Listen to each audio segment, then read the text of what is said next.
do it.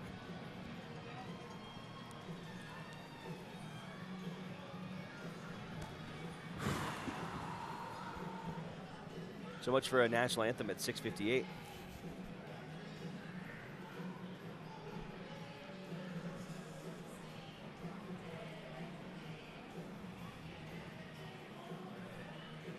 Please welcome to the field OKC Energy FC and Reno 1868 Football Club.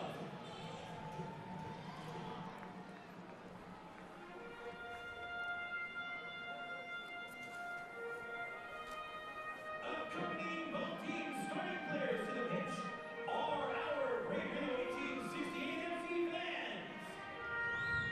Colorado is proud to support the Walking Out Kids program for our children right here at Reno.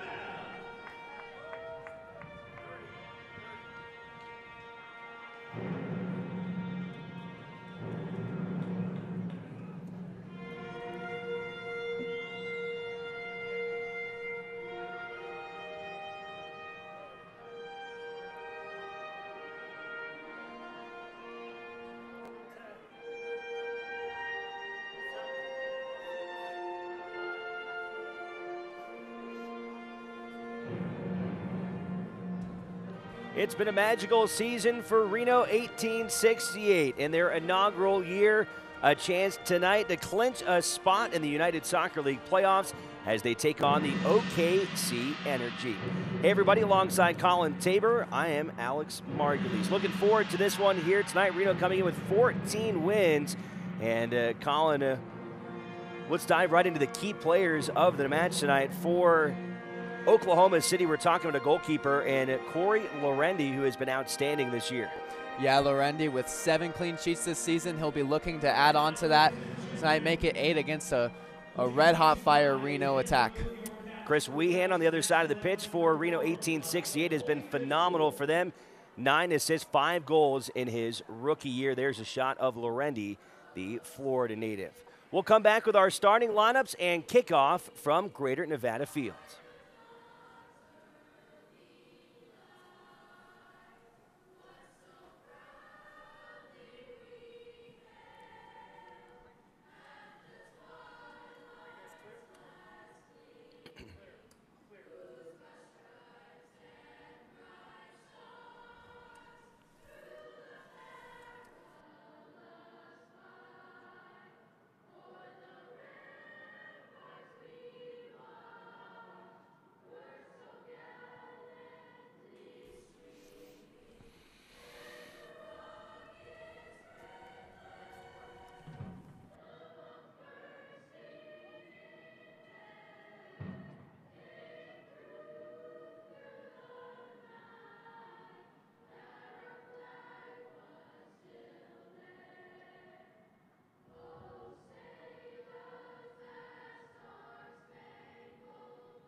Well, in a year that has seen roller coaster-like weather in northern Nevada, a chilly and rainy night here at Greater Nevada Field as Reno gets set to take on the OKC Energy, but that has not kept the faithful away. Battleborn Brigade is ready for this one here tonight. All right, Colin, let's dive into the starting lineups for this one. We'll start with the visiting Oklahoma City, and this is a team that is going to be very defensive-minded tonight. Yeah, Oklahoma City with the 5-4-1 are going to be looking to sit back and then try and hit on the counterattack with Jose Angulo leading the line. Mentioned Corey Lorendi, the keeper on the back line. Angulo has been outstanding, the 29-year-old. 8 goals this year. He leads this Energy team. On the other side, Reno 1868, they'll be without their leading scorer as Dane Kelly will miss this one after sustaining a red card in their last match against Rio Grande Valley. So in steps Brian Brown, fellow Jamaican and 24-year-old, and he has been really good as of late. Yeah, no Dane Kelly, the leading goal scorer, will be tough, but Brian Brown lately has been phenomenal. In the 4-game road trip, he has a goal and 2 assists, and he'll be looking to add on to that and prove his worth here tonight.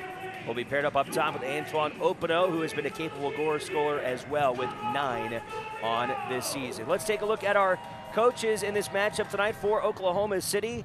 The 40-year-old from Denmark, Jimmy Nielsen, the former MLS star, goalkeeper of the 2013 MLS Cup champion Sporting KC. They call him the White Puma. Yeah, Jimmy Nielsen was a great goalkeeper in his day, and he's looking to lead this OKC team into a playoff spot this year. On the other side of the pitch for Reno, they will be without their head coach, Ian Russell, and so in steps Eric Bucheri, who certainly has a lot of head coaching experience. Last year serving as the head coach of the San Jose Earthquakes PDL team, the level just below here in Reno. Also 11 years at Menlo College, so certainly capable of taking the reins here tonight. Yeah, no Ian Russell will be tough, but Eric Bucheri is a very capable assistant coach. He's a very positive energy out there, and he'll be hoping to get his first win as a USL head coach. All right, our referees for tonight, the head man will be Timothy Ford. He'll be assisted by Chris Elliott and Stephen McConigal, and our 4th referee will be Sean Stimson. We are just about ready for kickoff here tonight inside Greater Nevada Field in downtown Reno. 1868, a chance to punch their ticket to the postseason, which would be an incredible feat here in the inaugural season. So here we go. Brian Brown will put it into play. And we are underway here tonight in Northern Nevada. 1868 in the blue uniforms on the other side of the pitch. OKC in the white. And as you talked about during those starting lineups, they are going to sit back in this game tonight. The 5-4-1, we have not seen that yet this year. Yeah, they're gonna put a lot of people behind the ball, trying to defend deep and try to prevent that space in behind that Antoine Opino likes to run into so much. Obviously the playoff spot on the line tonight for Reno, but for Oklahoma City, this is a team also in 8th place right now. So they're certainly still fighting for a spot as well. A lot of teams still in the mix for some of those final couple of spots, and they would love to come away with a point or maybe more here tonight on the road. Yeah, I think they're really going to be pushing to get a point, maybe a scoreless draw out here in Reno. It's going to be tough for them in this altitude, in this cold rain, against a team that's the top scorers in USL. So they're going to try and defend. Reno has been outstanding in their home stadium this year. 7 wins, just 1 loss, and 4 draws. Their only loss came in their first match of the season. That was way back on March 25th. Guys been talking about trying to make this a fortress, and that has certainly been something they've been able to do so far this year. And not only some playoff points potentially on the line to get into the postseason, but Colin, for Reno, they would love to not only get in, but keep at the top 2 spots, and a win here tonight would vault them into 2nd place in the Western Conference. Yeah, I think a home playoff spot will be really important to this Reno team. They've really made this place a fortress. Even the draws they feel could be hard done by, because the games that they did draw against Colorado Springs and Portland, they really dominated those 2 teams. It's tough to play out here. That Battleborn Brigade, as loud as they are in this altitude, like we said, and the way this team attacks. Jordan Morrell chasing it down the sideline, coming up from his left back spot. Gets it back to Matt LaGrassa, who has been outstanding in the midfield this year for Reno. He's played 3rd most minutes on the team this year after really starting the year on the bench, but he has kept that defensive mid spot, playing at the back half of the diamond in the 4-4-2 for Reno. Yeah, Matt LaGrassa is so important to this team. The way they attack, that he is there to prevent any counterattacks from happening. He wins the ball high up the field, and then he distributes really, really well. He's the one who keeps his team ticking. Reno able to get it into the box, but cleared quickly by Oklahoma City, and here they come the other way. You can see all those white shirts playing in the back half of their field But springing forward, chance here in the box in front of Matt Bersano. Deflected away by Reno. And Jimmy Ockford will get it out of trouble, but an early opportunity for the Energy. You can see the rain pouring down here tonight at Greater Nevada Fields. Just a couple minutes underway here tonight between Reno and OKC. We have seen torrential snow this year in Northern Nevada. We have seen record high heat. The most days I can remember at over 100 degrees, and now a cold and wet night here in the middle of September. Yeah, it's been a strange year for weather in Reno. The last couple weeks we've had a lot of lightning storms, and now that this rain pour, it hasn't been a nice, easy transition into fall. Jimmy Ockford on the ball now. Been outstanding at center back this year for Reno. Push forward to Luis Felipe. Pops it over, tries to find Antoine Openo, battles his way to the ball, but then loses it. Yeah, and a good little battle there between Mickey Daly and Antoine Openo. Fans Greater Nevada Credit Union, the official sponsor of Greater Nevada Fields. What are you seeing so far here in these opening minutes? We talked about the Energy going to be sitting back, and certainly they've done that here early on. Well, we see with that 5-4-1, Jose Angulo is really isolated up there alone. They put a lot of numbers behind the ball so far. They did have a good counterattack, though, with Anthony Dixon, so expect them to try and attack with speed when they do win the ball. Reno coming off of playing 4 consecutive games away from home. They finished that road trip with a 1-0 defeat at Rio Grande Valley. Before that, a draw in Seattle, and then back-to-back wins down in Southern California, beating Orange County and Los Dos, the LA Galaxy 2. But happy to be back at home for their next 3 matches. Tonight, this upcoming Saturday, and then a week from Saturday, when they'll get the first place team in the Western Conference in the Real Monarchs. Yeah, this home stretch will be really important for Reno to try and cement themselves in this top 2 spots in the Western Conference. How good they are at home. Here's Brent Griffiths. See him there with those highlighter yellow cleats. Sends it forward to Brian Brown, immediately broken up by that tightly packed OKC defense and cleared away by Lorendi. Stolen back by LaGrassa. We'll send it up top to Brent Richards. Shoved down to the ground there is Openo, and an early foul coming against Oklahoma City. Yeah, and I think that was a silly foul from Mickey Daly to give away there. Chris Weehan's going away from, or Antoine Openo, excuse me, is going away from goal. And now Reno have a set piece opportunity to push their center backs into that box.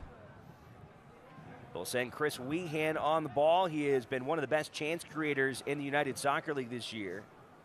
53, that's 3rd best in the entire circuit. He has really burst onto the scene in his rookie season after coming undrafted out of New Mexico. Yeah, Chris Weehan has been phenomenal in his rookie season here. And mid-season Rookie of the Year, completely deserved. Weehan sends it into the box, headed too high. LaGrassa able to get his noggin on it, but he puts it into the Battle-Born Brigade. But a good ball there from Chris Weehan. Yeah, Matt LaGrassa does really well to lose his mark, but just doesn't get up quickly enough and heads it just over the bar. Here's Daly now for the Energy, sending it back towards midfield, stolen away by Reno. Luis Felipe joined the team in the midseason after playing last year in the NASL for Fort Lauderdale, and he has been a very strong player in the Diamonds.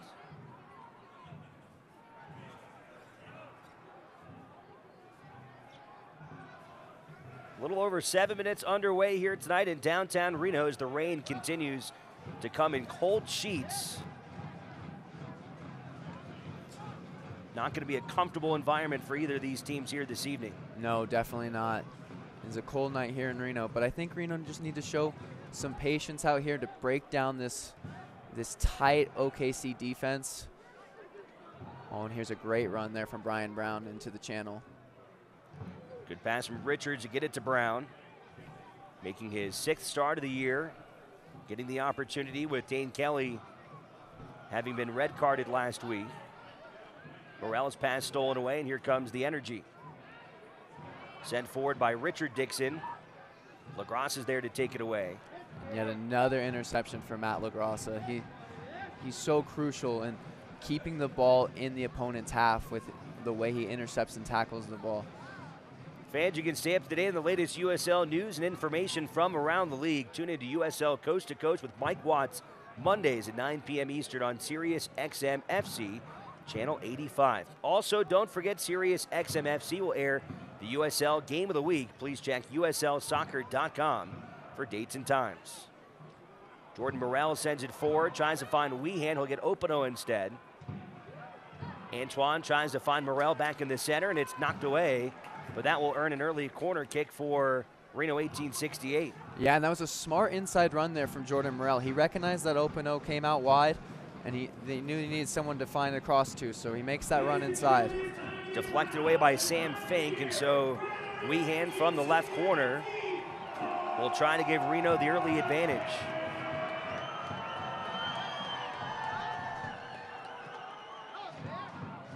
Punched away by Lorendi. Mafeka keeps it alive for Reno, gets it back to Weehan. Right foot into the box, headed away by OKC. Reno, a lot of numbers right now, though. That was a good ball in from Chris Weehan. I'd like to see Brent Richards try and get a flick on in there and try to change the direction of that pass a little bit and make it a little more unpredictable for the OKC defenders. LaGrasse again continues to dominate in the midfield. Seems like he's been on almost every available ball there. Now Richards volleys it in the box, deflected by the head from Morel. Brian Brown was taken down by one of the Energy defenders. He wanted a whistle from our head ref, but he's not going to get it as Timothy Ford allows play to continue. And that was a good, dangerous in-swinging cross there from Brent Richards onto his weaker left foot, which actually is pretty good, so it's tough to say he has a weak foot. Here's Lorendi, the 29-year-old from Melbourne, Florida. 7 clean sheets on the year. He has played more minutes than anyone on this team. He has played in all but one match for Jimmy Nielsen's club.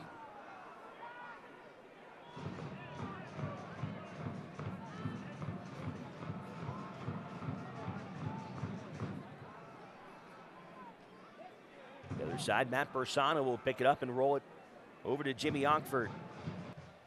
Up to Felipe, puts his right foot into it, and knocked out of play by Michael Daly. It looks like Reno's trying to get in behind that OKC defense early before they can get back and drop back into the top of the box. They're looking to run those channels before they can get into position and try and get an early through ball in. Throw in from Richards, and Brown can't keep it in front of him. He knocks it out of play, and it'll be a goal kick for Lorendi. You know, that's been something Reno has done such a good job of this year, is going over the top and getting behind the defense. Does the strategy have to change a little bit based on the fact that these guys are so tightly packed and so many people in the defensive half that might not be a possibility in this one? They'll have to change it up a little bit, especially with how far back OKC are sitting. But I think Brian Brown, this is a game he'll relish. He's such a physical presence up top, so he'll have a good battle against the Oklahoma City defenders. But they could still try and strike early. I think that they could have some success there before Oklahoma can get back into position. Fans want to remind you, Coors Light, whatever your mountain, climb on. Coors Brewing Company, Golden, Colorado. Great beer, great responsibility. Following the whistle, it'll be a set piece for Anthony Wallace, former MLS player with Dallas, Colorado Springs, and the Red Bulls. Serves it in with his left foot, headed away by Brown. Here comes Reno the other way. Lindo Mafeka, nice move there, sends his defender to the grass, crosses the field to Morel. Yeah, you'd like to see Anthony Wallace clear the first defender there. That was a poor free kick from him. But we see right away, the moment they lose the ball, they drop back, protect that space in behind, and try to make sure that Reno can't get between the lines either, with their midfield dropping back very low too.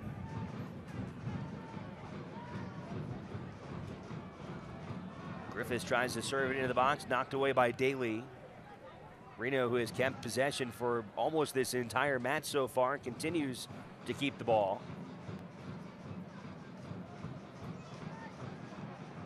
Ockford trying to get it forward to Brown, but will send it out of play. And once again, Lorendi will set things up here as we move into the 14th minute.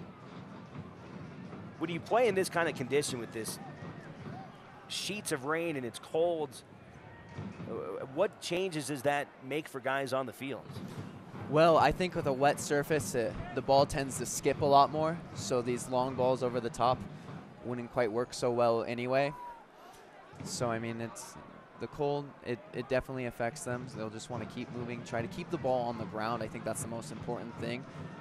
And then try to find those quick interchanges.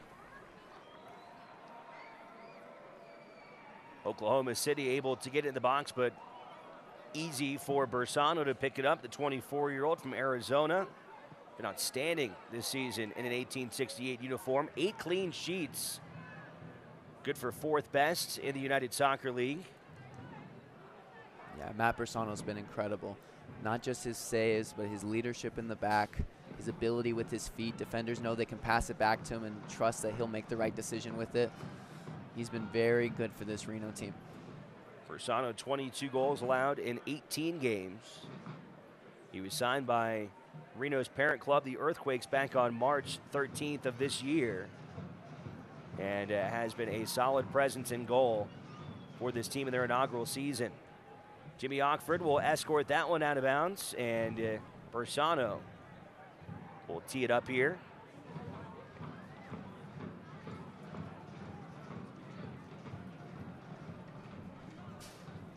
Over to Jordan Morrell, the 26-year-old from England. He's got 3 goals this year.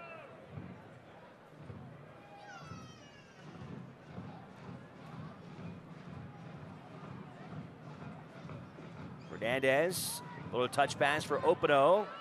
Get in the box, left-footed strike, and it goes just high. Good try there from Antoine Opano, though, as he almost connected here in the 16th minute. Yeah, and that was all Luis Felipe Fernandez, finding that pass between the lines, finding Opano in that space between the midfield and defense. And Opano does really well to drive at that defense and gets a good shot off. Antoine, a guy with experience in the MLS with Philadelphia a few years ago, and he has been a fantastic sign for Reno here in their inaugural season. He's such an important player for this Reno team.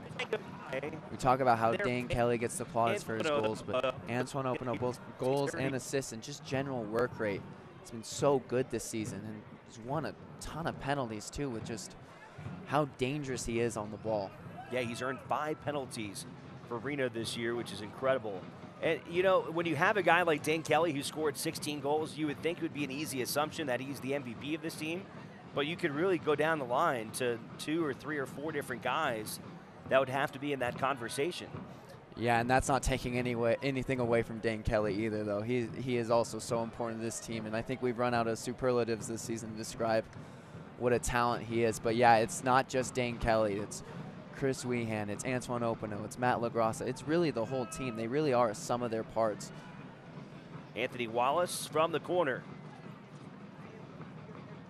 Punched away by Bersano, and then cleared by Mafeka. Good job there by Matt Bersano coming up on that ball. Oklahoma City, though, at first looking like they were committing to an offensive attack, but then they'll send it all the way back to their keeper, Lorendi. And look at all those white shirts just retreat back. How interesting is that? I mean, they had so many bodies in the offensive half, and I think that just kind of shows what their mindset in this game, the fact that they sent it back to their keeper and then just retreated. Didn't even try to take an offensive possession there. Yeah, well, they know how dangerous Reno are when they win the ball up high, so they don't want to take that risk passing it around in the back. They don't want to take that risk where they might be outnumbered if they do lose the ball. So they're not going to take any chances here tonight. Soccer fans, Nike, an official sponsor of the USL. For more information, visit NikeSoccer.com. Volleyed into the box. Wehan unable to get to it before it's headed away by OKC. That was a good far post run there from Wehan. Stolen away by Mafeka. Lindo Mafeka! Reno strikes first. It's 1-0. Lindo Mafeka. Oh, and Lindo Mafeka does so well picking the ball up here at the top of the box, just driving at this San Antonio defense, and then puts a shot that Lorendi just cannot stop. Well done from the South African.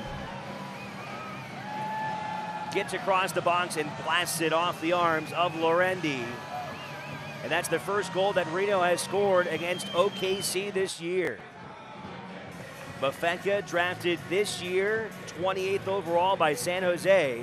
He has spent the majority of the season here in Reno on loan, and he has been in a very integral part of this offensive attack. Oh, he's huge for Reno.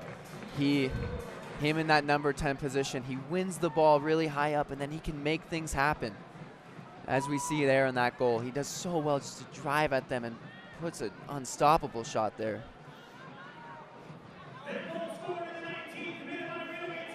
But now Oklahoma are going to have to commit more numbers forward. They're going to have to get Brown and Dixon higher up the field and try to threaten this Reno defense, which means a more open game for Reno. With that goal, 61 now on the season for this Reno 1868 team, and that ties a United Soccer League season record. One more, and this club in their inaugural season will be at the top all by themselves. Oh, well done here from Brian Brown to win the ball, and then nutmeg Daly.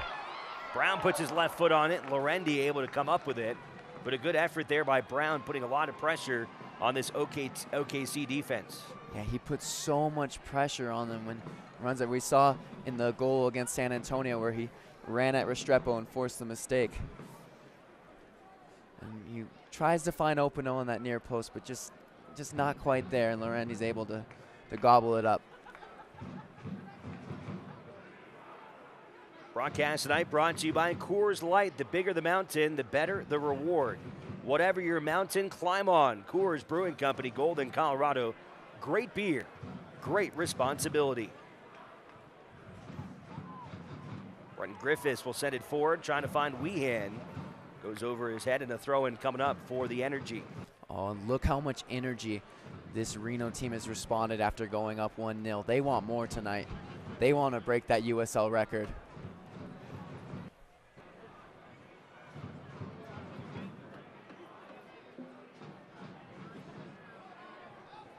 Here's Luis Felipe, sends it wide for Richards. Now Mafeka.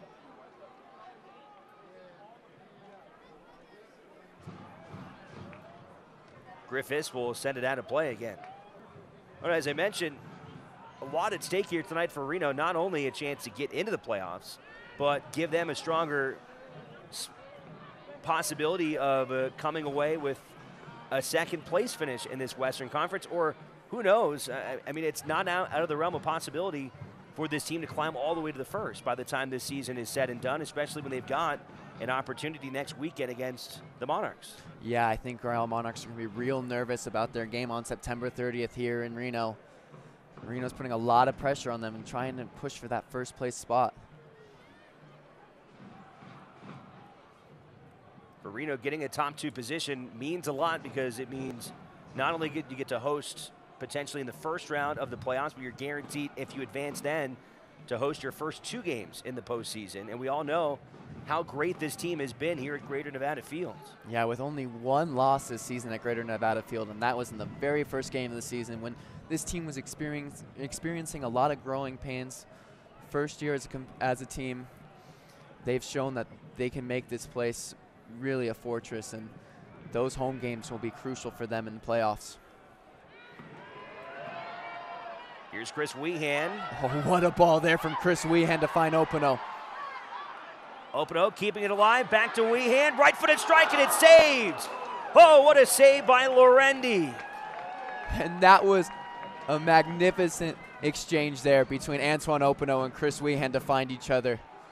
The split pass from Weehan, and then Openo dragging the defenders away to give it back to Weehan there. And oh, what a save there from Lorendi to keep it 1-0. An incredible save by Lorendi to keep this game close here into the 23rd minute. OKC not out of trouble yet, though, as Weehan from the corner lobs it up. Knocked away initially. Here's Openo, though, to send it back towards the box. And a clever flick from Brenton Griffiths to find Jimmy Ockford, who keeps it in play. Reno a chance to set it up here. Openo, who is playing near the back line there, sends it forward now, trying to find Jordan Morel, but it'll sail just over his head, and Lorendi will have a chance to slow things down here for OKC. Yeah, and I think Oklahoma City are feeling the pressure right now. That chance from Chris Wehan came from a really poor giveaway from Andrews. This Reno team is on the front foot, and Oklahoma don't know how to handle it right now. Well, the last thing Oklahoma City wanted to do was play such a defensive-minded formation and go down 1-0 this early. No, when you play a formation this defensive, you want to hold on for as long as you can. An early goal really screws with all the plans, and now they're going to have to open up more, which plays into Reno's hands.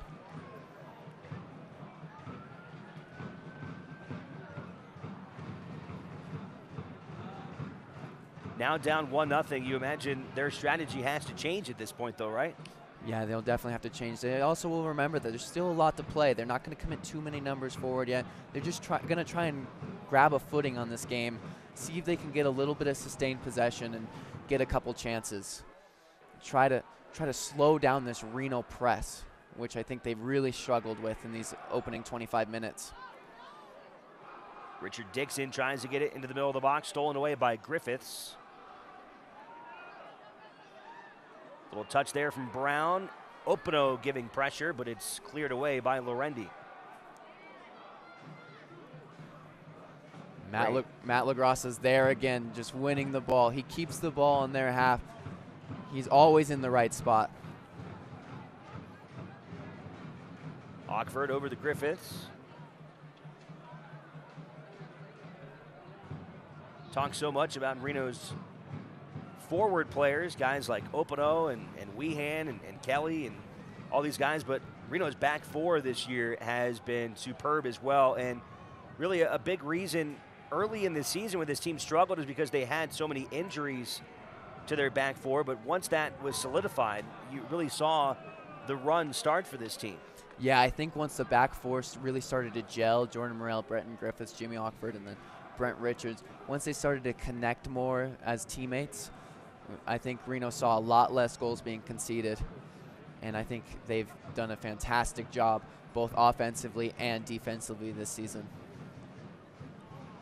Foul called on Reno, so chance for the Energy to set something up here. Once again, it'll be Wallace on the ball.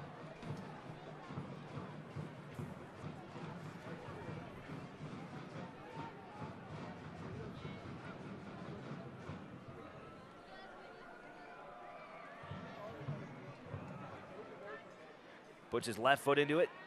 Cleared by Felipe. Richard Dixon will keep the possession for the Energy. Back to Highlands. Wallace again. They just don't seem so comfortable on the ball tonight, Oklahoma. Good win there by Felipe. Put his right shoulder into it, got the ball, and 1868 again controlling possession. I also think that's the way Reno play, though, is they make their opposition really uncomfortable. They force them into mistakes.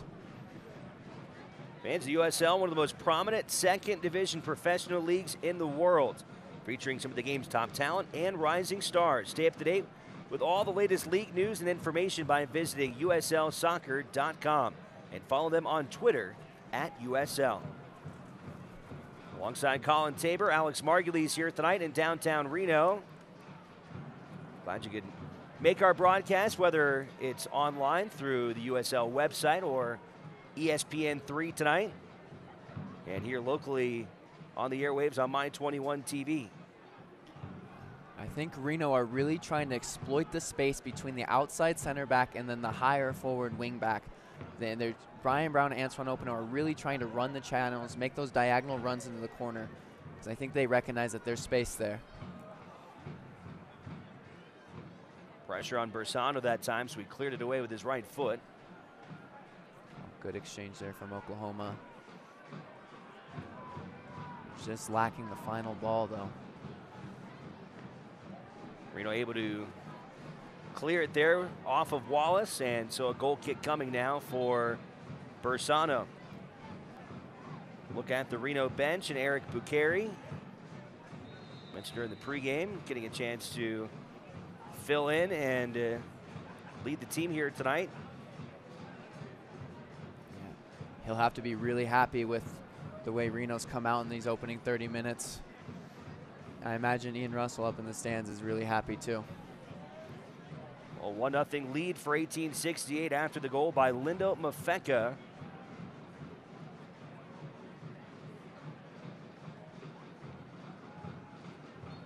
More than halfway home here in the first half. Bersano taking his time here.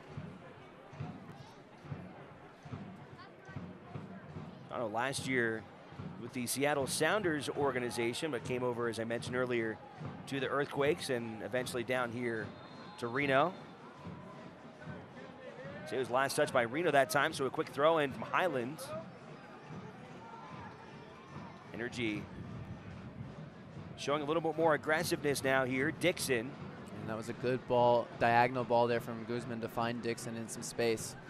Now they're starting to find some possession in Reno's half. Wallace will send it wide. Back to Daly. Another poor pass, this time from Highland.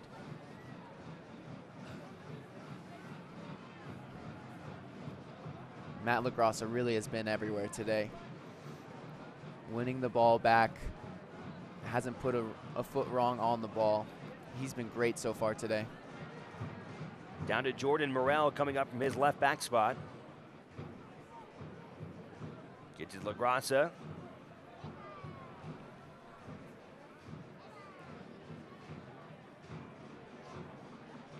Brenton Griffiths, one of 3 Jamaicans on the team, joining Brown as well as Dane Kelly. Been a tense couple weeks in the Caribbean with Hurricane Irma, as well as another hurricane coming through the region right now in Maria. Jamaica spared by and large compared to a lot of their island counterparts. Oh, and that was great from Opano to strip the ball from Guzman and win the ball high up the field for another counterattack, but it just doesn't come together that time. Match tonight brought to you by Coors Light. What would we be without our mountains? Without the things that push us further and call us higher. Whatever your mountain, climb on. Coors Brewing Company, Golden, Colorado. Greater beer, great responsibility.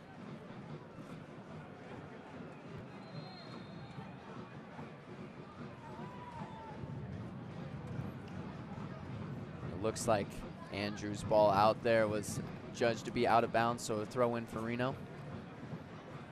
We'll put Richards on it. Too far for Brown, and Daly will watch that one dribble past the goal line. So far, no surprise, Reno controlling the possession about 64% of the time, although honestly, it kind of feels like even more than that. It does feel like more, I think. I'd like to see how many passes Oklahoma has strung together in the offensive half, because I don't believe it's too many.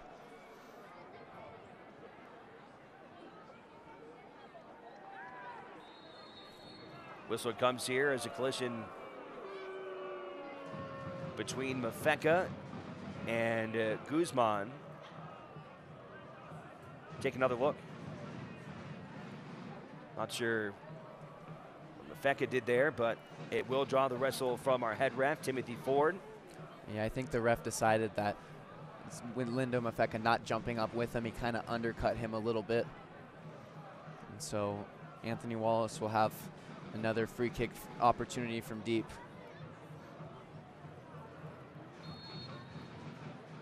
Wallace has played the most minutes besides Lorendi, the goalkeeper, this year. Serves it into the box, headed too high by Daly.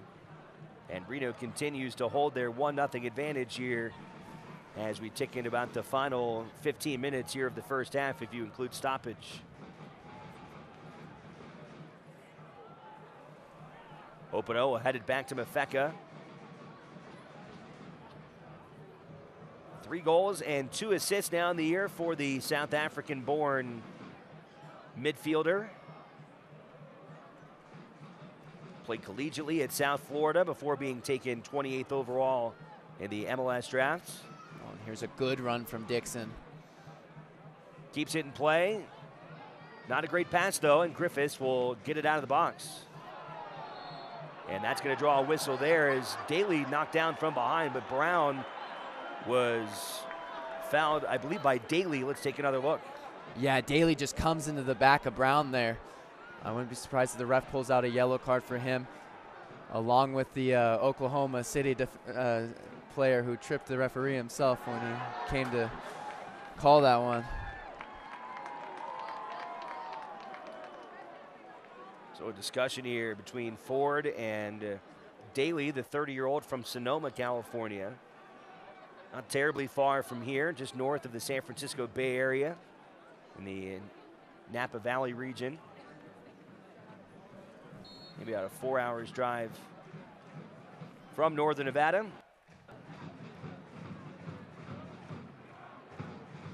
So no card as Reno puts it back into play, moving into the 35th minute here tonight.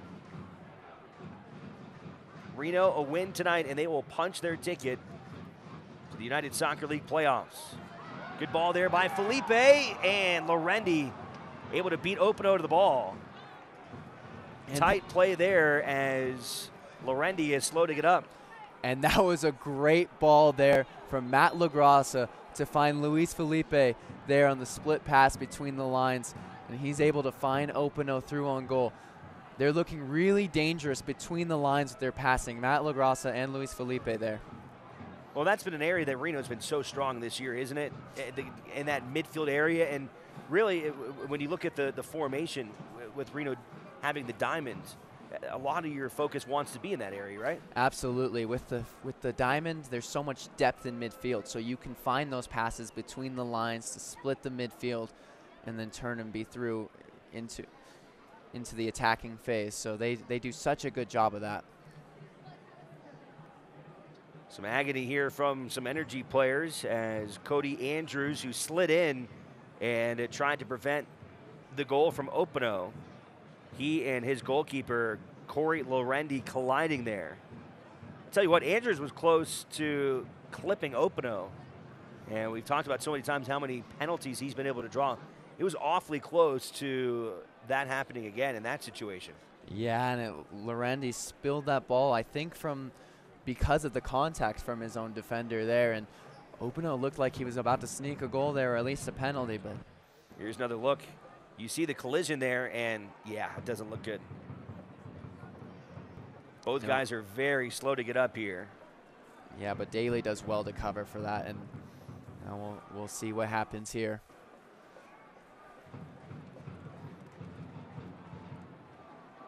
Here tonight at Greater Nevada Fields and Greater Nevada Credit Union, the official sponsor of this beautiful two-sport facility. And for the grounds crew, finally for them, they get to focus on just one sport now for the rest of the year. The Reno Aces saw their season come to an end a couple of weeks ago in El Paso, falling in the Pacific Conference Championship Series to the Chihuahuas.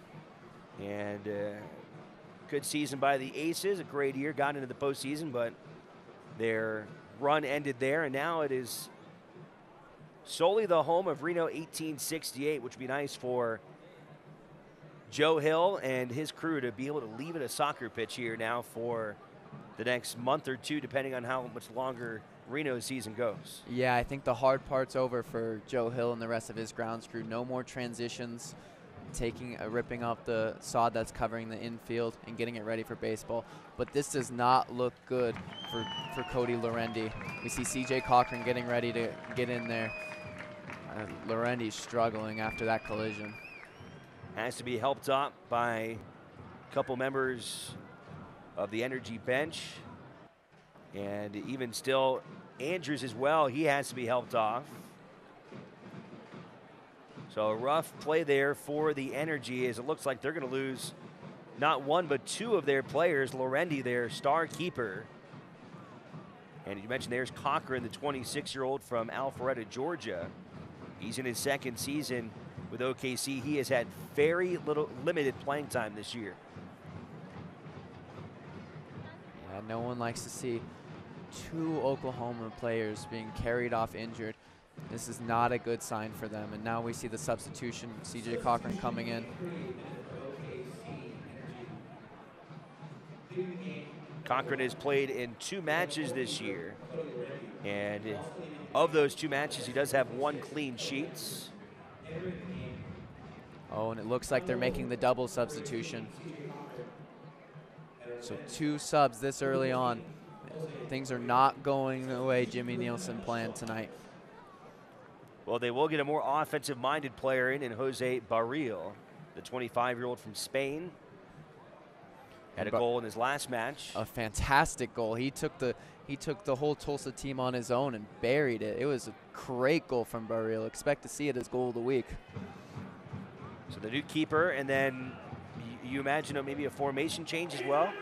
Yeah, I think so. I think they're going to switch to a standard for at least 4-2-3-1, maybe even possibly a 4-3-3, bringing in an attacking midfielder for a center back. Substitutions presented by the Les Schwab Tire Center. Here's Chris Weehan from the corner, as we are just about set to resume play after a long stoppage following the injuries to both Andrews, one of the OKC center backs, and keeper Corey Lorendi.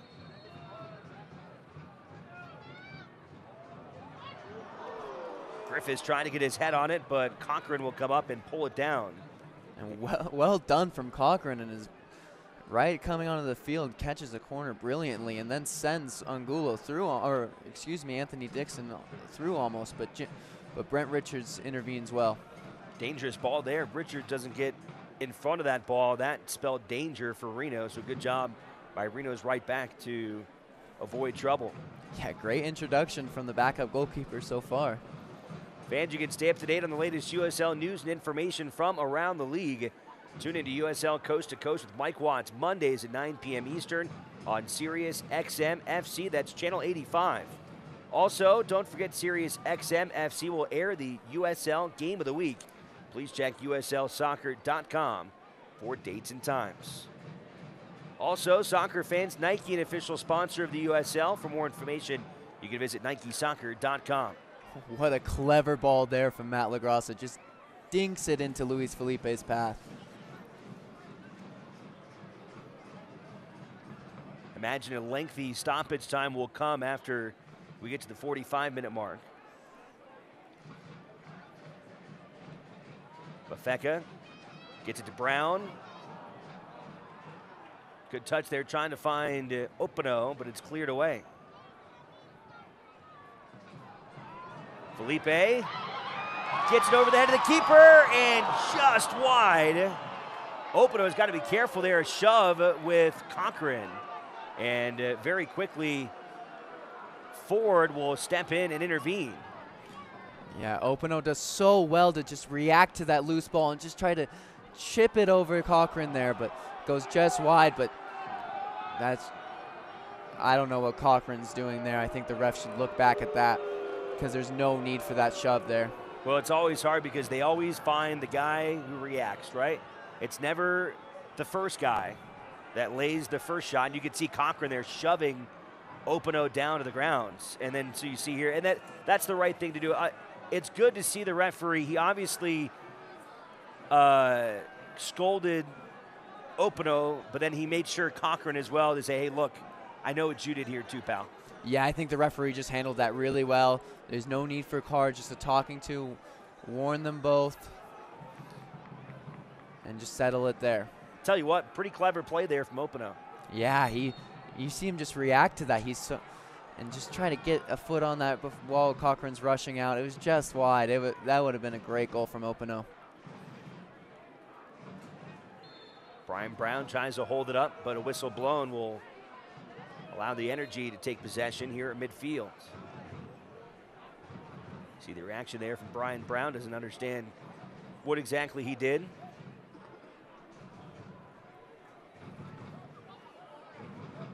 Reno leading 1-0 on the goal from Lindo Mafeka, which came in the 18th minute.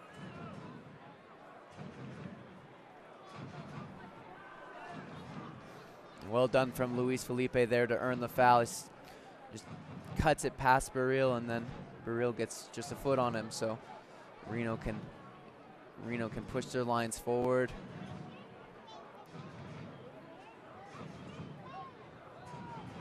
Matt LaGrasso will move it forward for Reno. Gets it to Felipe and now to Mafeka.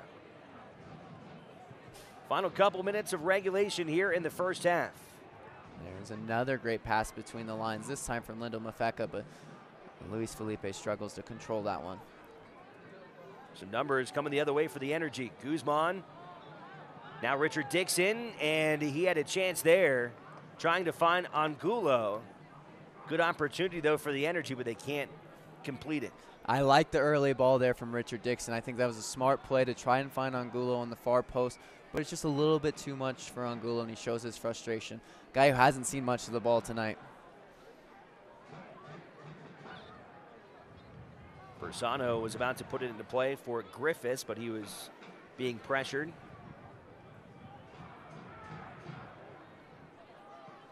Now we'll just drill it back to midfield.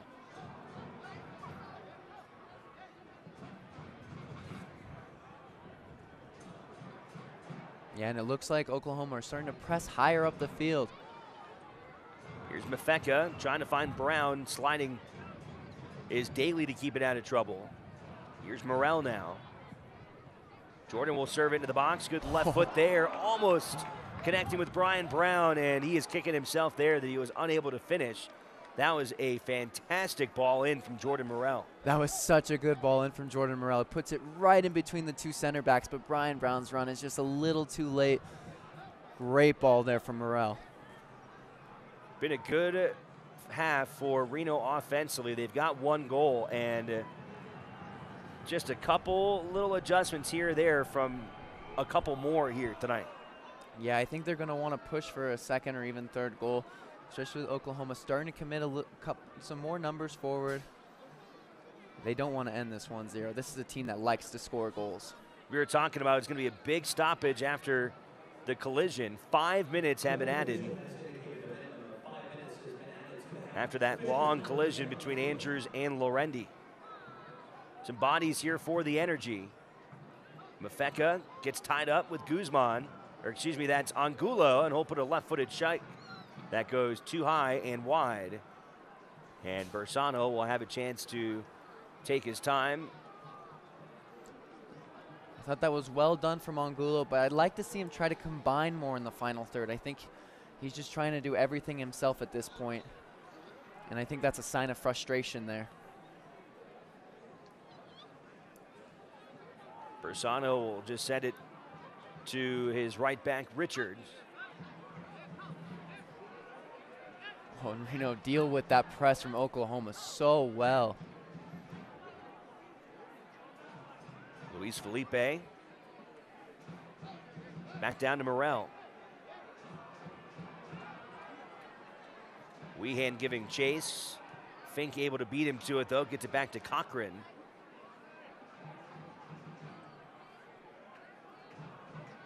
Now Guzman.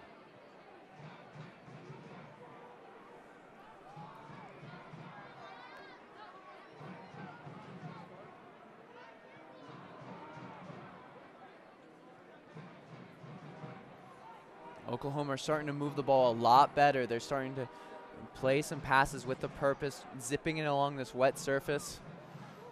And they're looking more comfortable in possession now. Here's Baril. A lot of defenders in front of him. Morel will get it back to Bersano, who will stick it back towards midfield, headed by Weehan. Opno keeps it in Reno's possession. Brown is taken down. That's going to draw a whistle, and maybe more.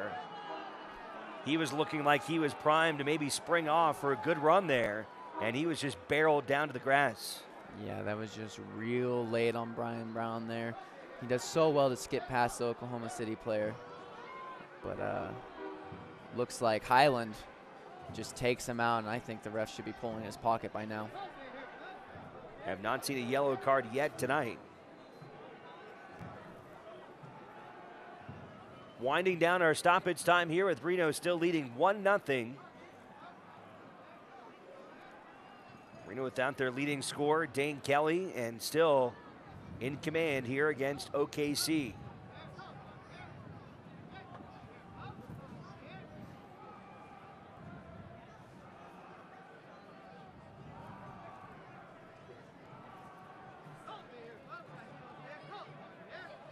Griffiths.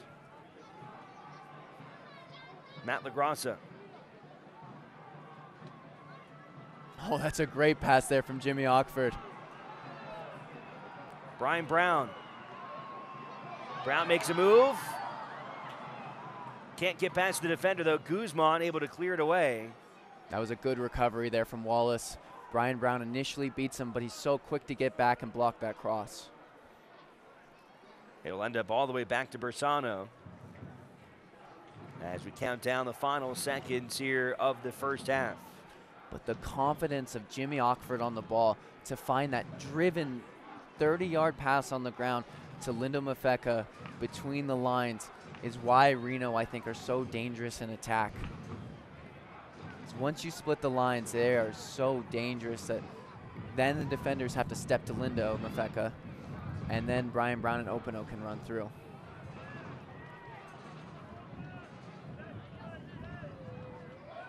Reno will just let that one roll behind the goal line.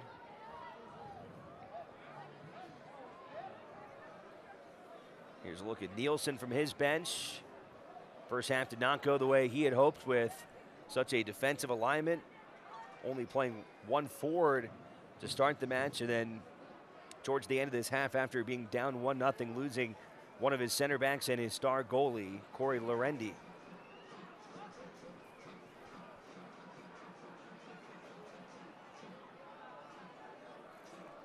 It's been wet and cold, and I think everybody's just about ready for halftime.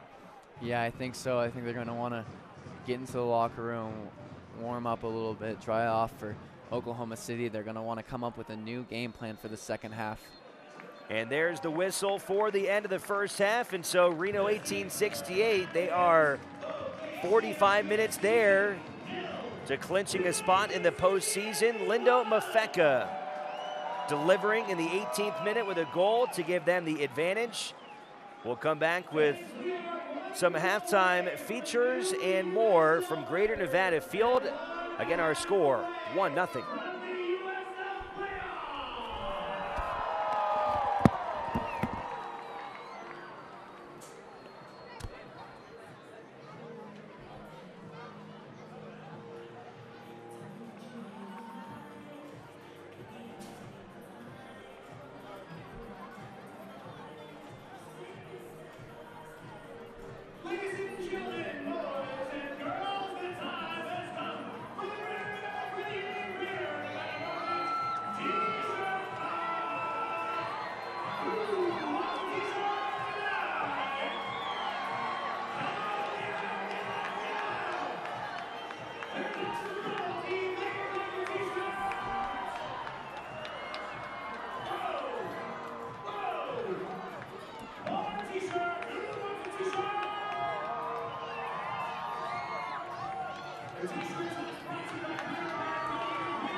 Thank you to our official Reno 1868 FC club partners, OT's Mama Drill, Old Bridge Pub, Mellow Mellow Astro Pub, Eau Clary's Irish Pub, Legend Grill, El Rincon Restaurant, Great Basin Brewing Company, Harris Reno, Tamarack Junction Casino, and Buffalo Wild Wings. Follow Reno 1868 throughout the rest of the season to learn about the award match watch parties at these locations.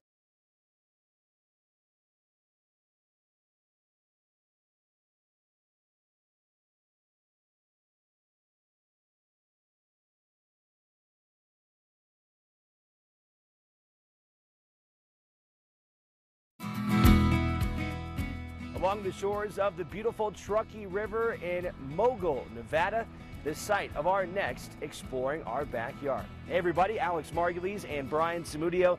You know, after the crazy wet winter we had with all that snow, we've been waiting a long time for the river levels to finally come down, get out there and go fly fishing. And you know, we've established, Alex, such a great relationship with Reno 1868 Football Club and their guys. And when we found out, you actually found out that their head coach, Ian Russell, is a huge fly fisherman. Who better than to pair up than our old buddy, Doug Willett, the best guide in Northern Nevada, and take him on the truckie and go get some fish. There you go, perfect. This is going to be awesome. Hopefully we bag a couple. Let's go get our waders on and head down to the truckie. Let's do this.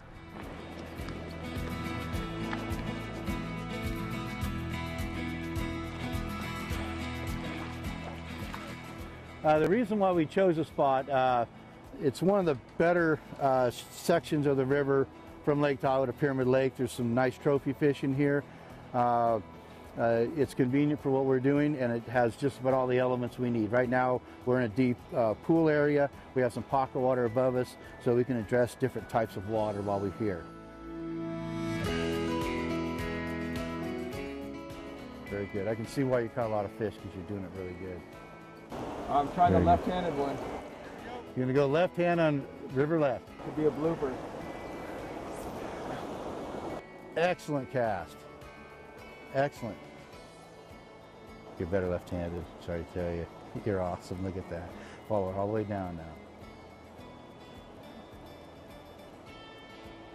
Oh yeah. There's a fish. Little wild rainbow, but hey, he's a pair of lips. He's a little guy, but he'll get bigger. All right. Good. Now you did everything right there, or you would not have caught this fish. This guy here in a couple years is going to be a beauty. Second cast, caught one, so learned a lot already. I never even thought about trying my different hand, my weak hand, and just a different angle, got a fish. That was like Dane Kelly scoring in the second minute. It was. I mean, anytime you can score early or get a fish early, good things happen, so pretty pumped right now.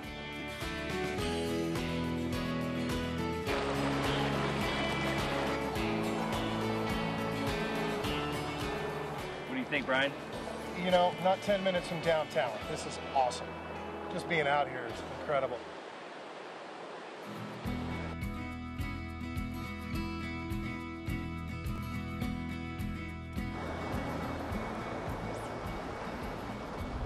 So you've been out here maybe, what, a year now? How much you enjoying your new backyard? Well, I mean, it's, you know, every day I come out here and it's just a great setting with all the mountains and the rivers, and it's been really good. You were saying you love just kind of coming down and hiking back a little bit and just kind of being with nature and just enjoying, you know, maybe the seclusiveness of it a little bit? Yeah, I think it's one of the things. I know a lot of people like to golf, and I think that's kind of a lot of people's outlet. For me, it's just going out and, you know, hiking or fishing, and it's probably the only thing that I can do that kind of takes my mind off of soccer for maybe an hour or two during the day. Other than that, it's kind of just going nonstop.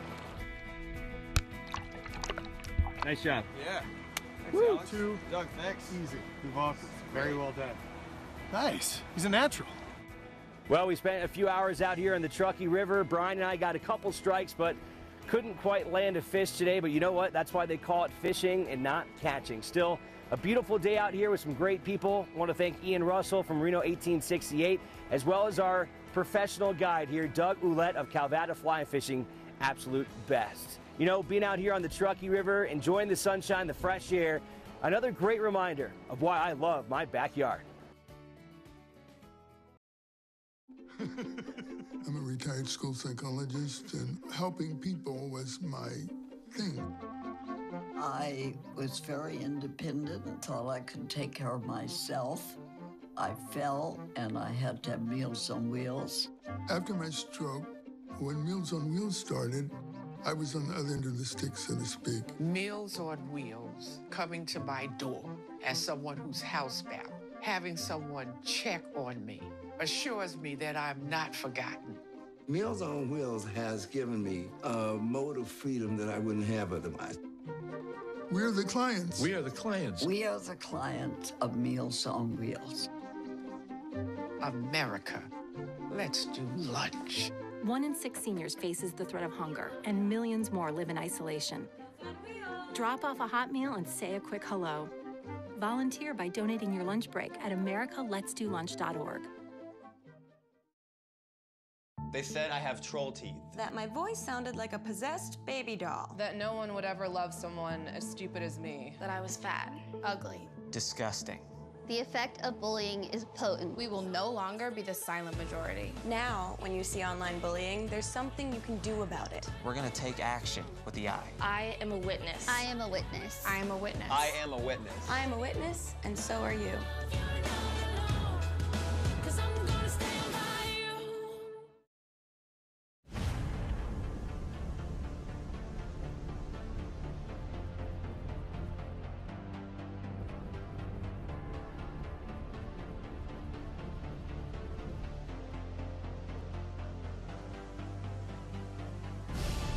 We've raised the stakes. Expectations are high. Our biggest season yet will break records with elite players and future stars. Innovative technology and new homes. We're growing the game in our communities and across the nation. Are you ready?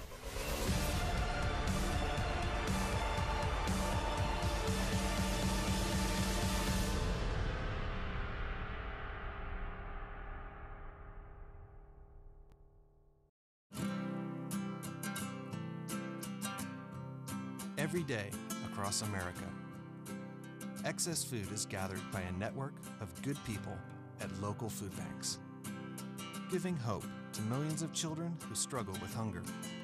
They've earned their wings, and you can too. Together, we can solve child hunger. Support Feeding America and your local food bank at feedingamerica.org. Look at you. You're at the top of your game. At work or at play, you're unstoppable. Nothing can throw you off track. Oh, hey, she's cute. Nice going, man. Things are going great for you. You've earned a night out. Good drinks, good friends. Yeah, we can go ahead and call this a good night. Wait, is that your car? Uh-oh. Not smart. Yeah, I saw that coming. Say goodbye to her.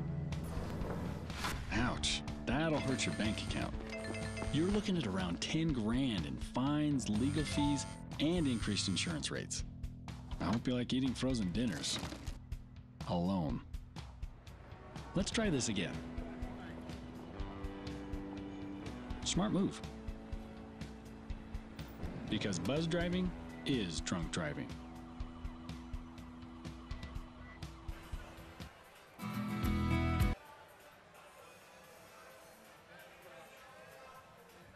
Back inside Greater Nevada Field, Reno a 1-0 lead on top of OKC. Alex Margulies, Colin Tabor. Colin, what do you think of that first half? I thought Reno came out the gates really strong. They were on the front foot. They pressed really well. And then great goal from Lindo Mafeka. I think OKC in the second half, they're going to want to try to open up a little more because I thought they were a little too defensive tonight. Let's take a look at the first half highlights. Reno able to score in the 18th minute thanks to the South African Lindo Mafeka, and really great passing all along. Mafeka just comes in and then puts his left foot on it, and an incredible finish there to give Reno the lone goal of the first half. Yeah, and that's a testament to how Reno pressed. Lindo's able to jump onto that pass away really nicely.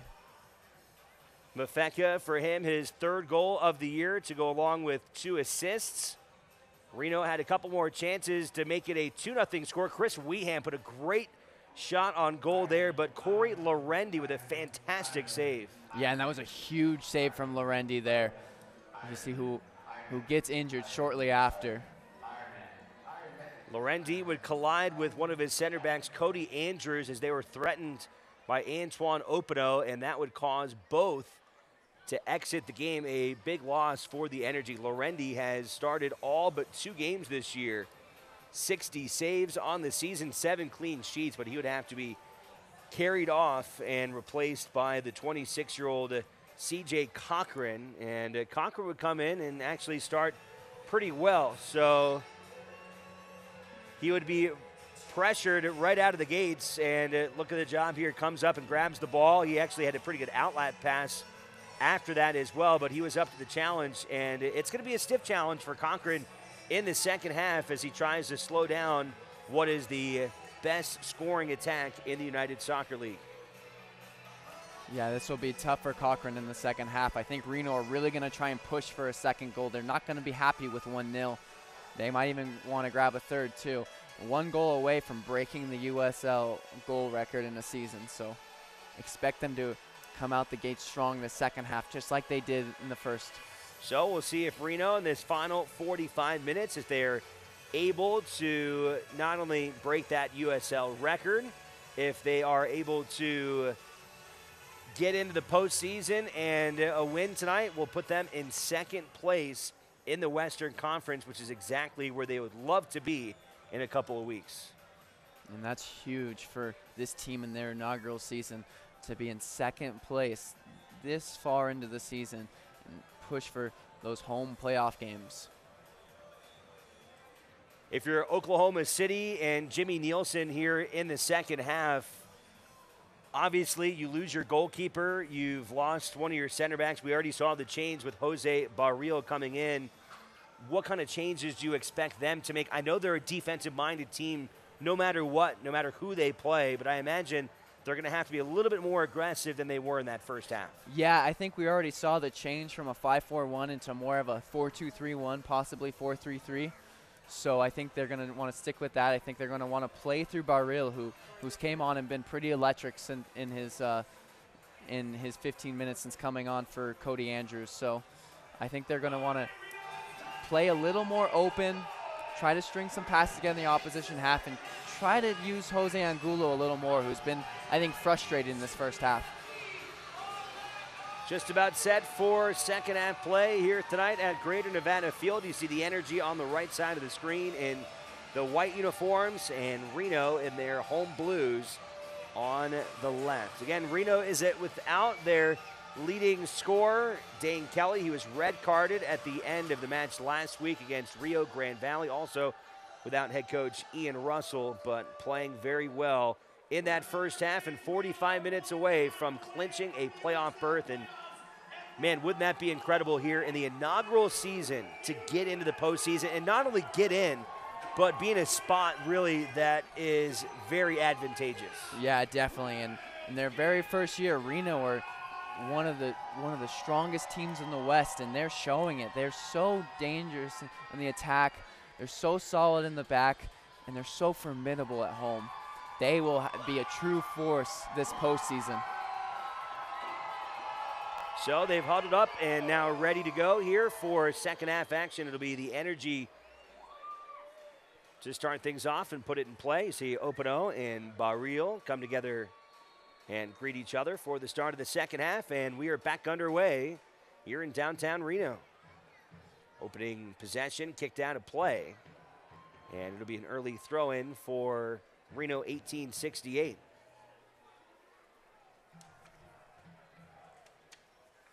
One of only 2 matches tonight across the United Soccer League, and all of the other teams that Reno is chasing in terms of the standings in the USL.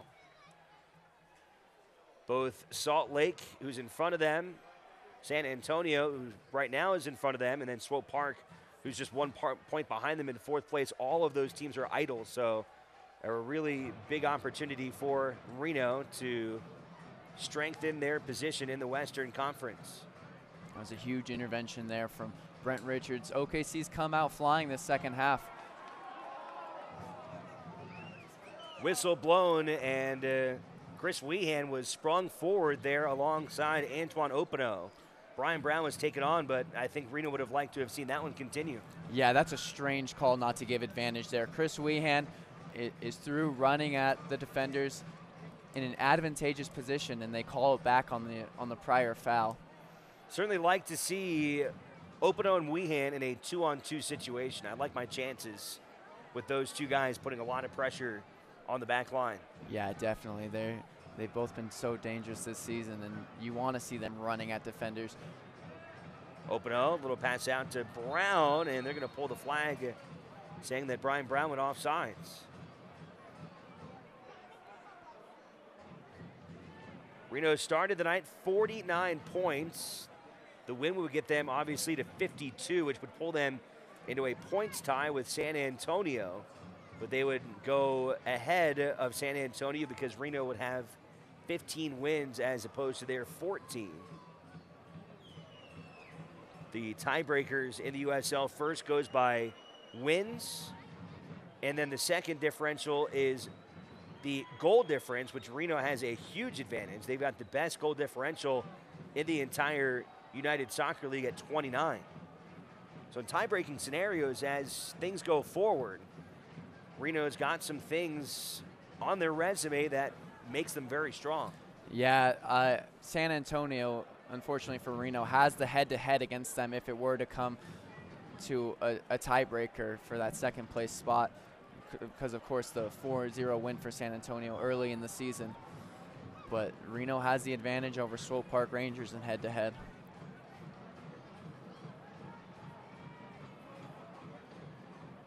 Greater Nevada Credit Union, the official sponsor of Greater Nevada Fields. Started the night with lots of rain, but it has gotten better here. The seating's still cold, but it has dried up just a little bit here tonight.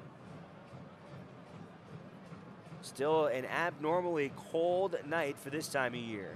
Although, as I mentioned earlier, with the way the last 12 months have gone, I'm not sure what normal and what isn't anymore. Yeah, if you don't like the weather in Reno, just wait 5 minutes because it will change. It's so unpredictable here. Now it looks like the rain has stopped here tonight. No substitutions for either side here in the second half as Mafeka is taken down, a whistle blown against the Energy, and Morel will put it back into play.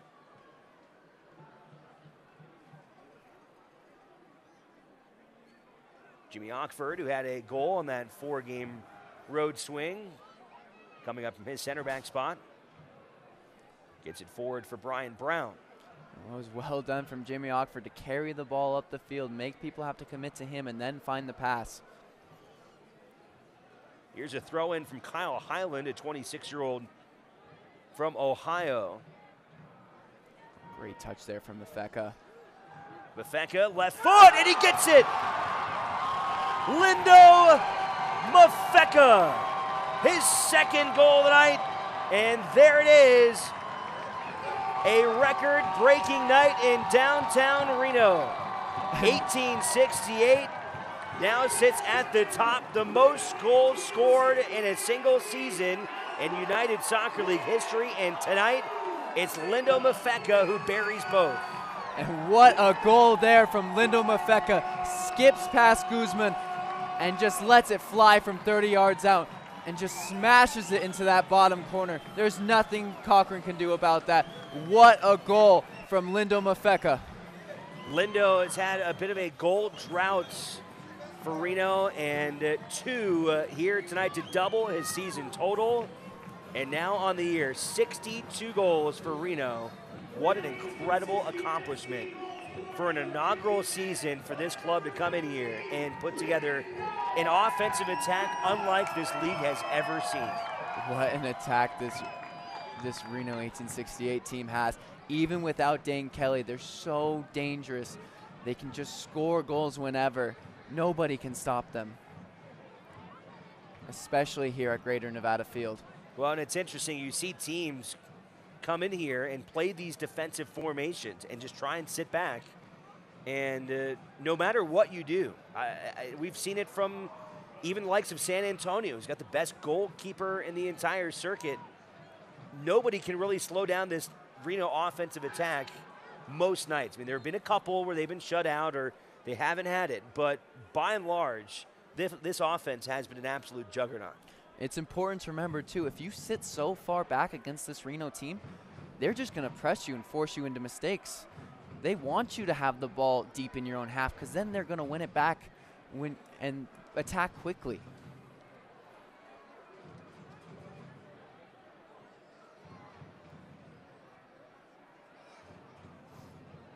We're having a hard time clearing it this time. Barriel Centering it, dangerous spot off the post, and then off of a face of his own player. You kidding me? So unlucky there from Oklahoma City. Brenton Griffiths makes a real meal out of a simple clearance, and Angulo smashes against his own player. And to add insult to injury, that player, Josh Brown, is called for offside. Ugh. A sure goal hits off of Brown, and then Brown's called offside. That's something you only ever see in FIFA. That has got to be a tough one to swallow for OKC that did so many things right to keep that in their offensive half, giving themselves such a great look there. And then first, they're denied by the post. Second, an offsides player that just gets his face in the way. But that's just kind of how the game has gone for Oklahoma City so far. It saw them lose their keeper and one of their defensive players earlier, and it has been a struggle here tonight in Reno. Yeah, it has, but Brenton Griffiths will want to be a little more careful. All it takes is one little lapse in concentration, and then OKC can have a real good chance at goal. So defense will want to make sure that nothing like that happens, or really they've had a near flawless performance until then. Fans, you can stay up to date on the latest USL news and information from around the league. Tune into USL Coast to Coast with Mike Watts, Mondays at 9 p.m. Eastern on Sirius XM FC. That's channel 85. Also, don't forget the Sirius XM USL Game of the Week. Please check uslsoccer.com for dates and times. Lindo Mafeka in the 18th minute, and then early here in the second half has given Reno a 2-0 advantage.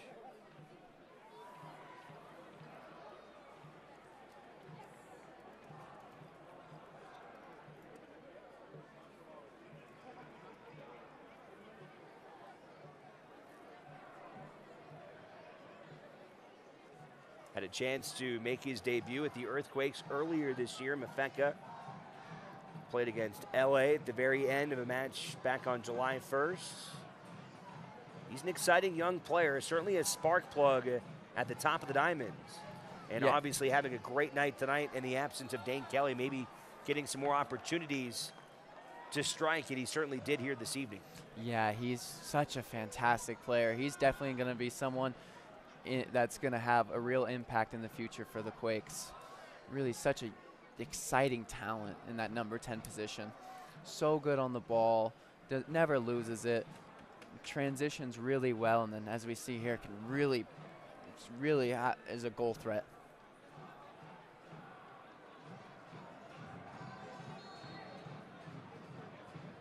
Weehan will volley it towards the box, and whistle blown, again offsides, as the Energy will take possession here as we're about 10 minutes through here into the second half of play.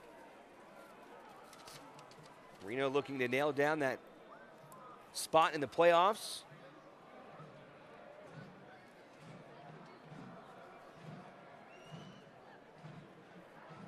Oklahoma City, they came in 8th place.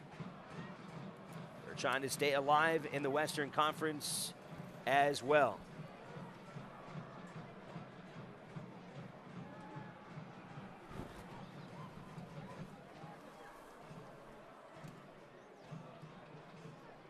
Energy getting some numbers forward. Here's Wallace. Left foot and wide of goal. And that'll be a goal kick coming up for Matt Bersano. Bersano going for his 9th clean sheet. That would pull him into a tie for 2nd place in the United Soccer League.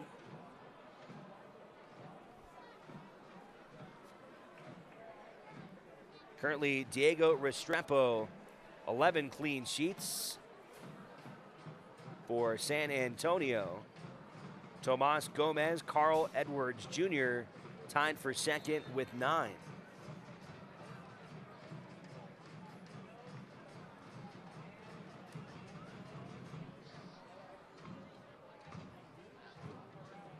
Here's Richards the throw-in. Here's good hold-up play from Brian Brown here. Well, you've talked about that's one of the areas that he excels. Yeah, he's so strong on the ball. He really is such a nuisance for defenders. But I don't know how that was a throw-in for Oklahoma City there. Well, back foot kick there from Mafeka, headed away by Daly.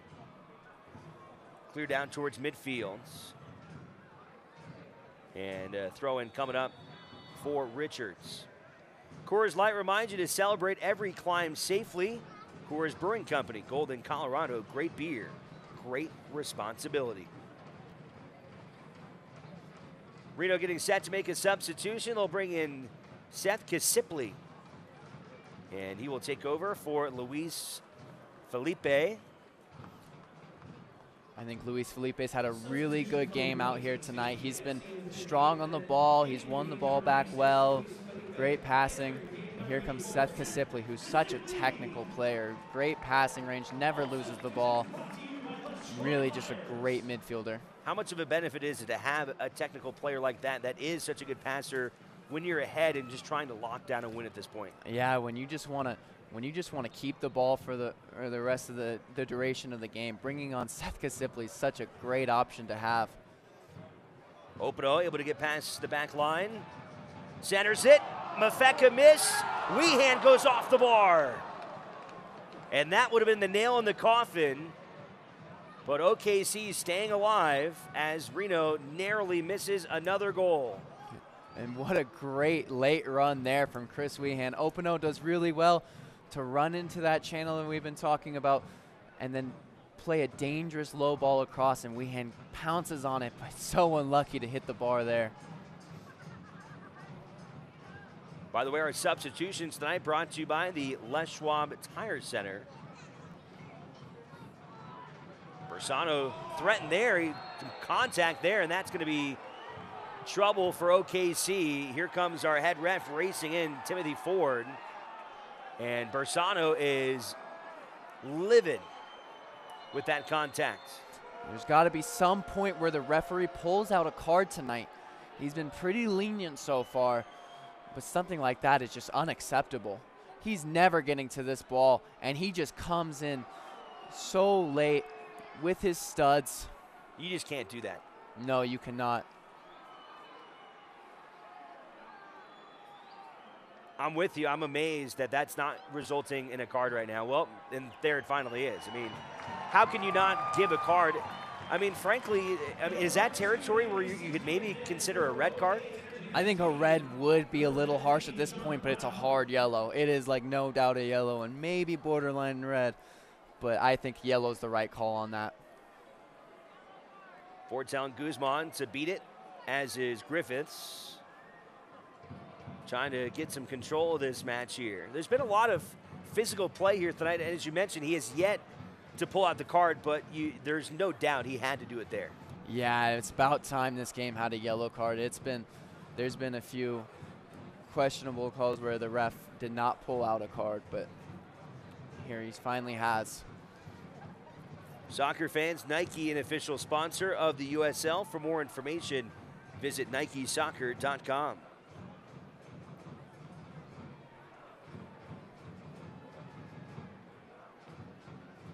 So things settling down now as Bersano gets set to kick from goal.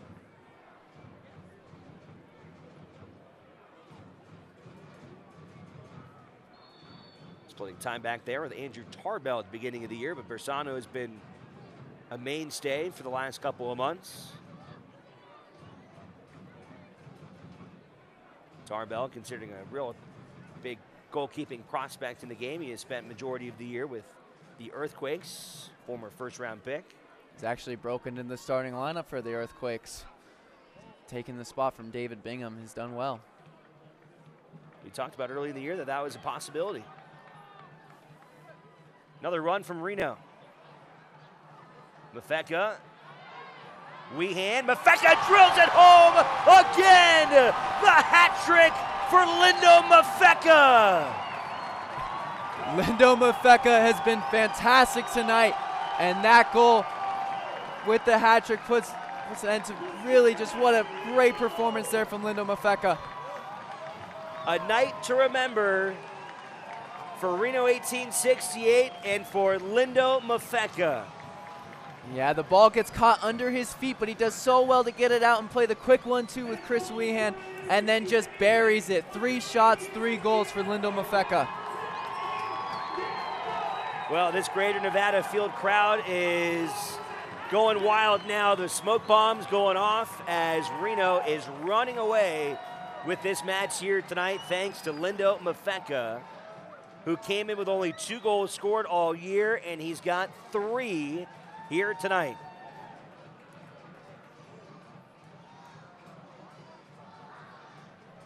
Maybe another chance. Daly able to get it out of trouble this time. As we've seen in the past at Greater Nevada Field, the floodgates can really open. Reno could realistically be pushing for 4 or 5. I mean, they got 9 against LA Galaxy earlier in the summer. Here's Brian Brown now, and Brown's shot deflected off of the back of Daly. Cochran, a foot race to get it away from Kisipli, and a throw-in now coming up for Reno. Cochran's got to get back. And Richards will send it out of play, and that was an unfortunate situation there, as a throw-in now coming from OKC.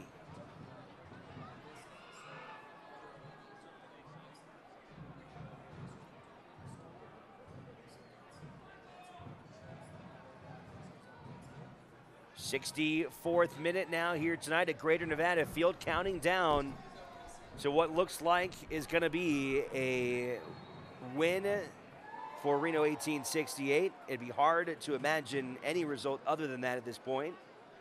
And as we've talked about all night long, would get this team into the postseason. Well, and then a real late tackle there from Guzman. Brenton Griffiths is slow to get up, holding his ankle there.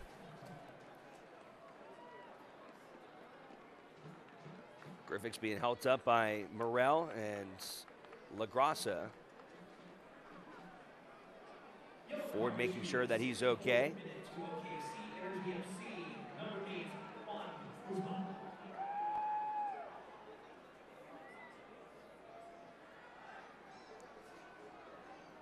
Looks like the second yellow card of the night, this time for Guzman. I think OKC are starting to get really frustrated and just coming in late to tackles.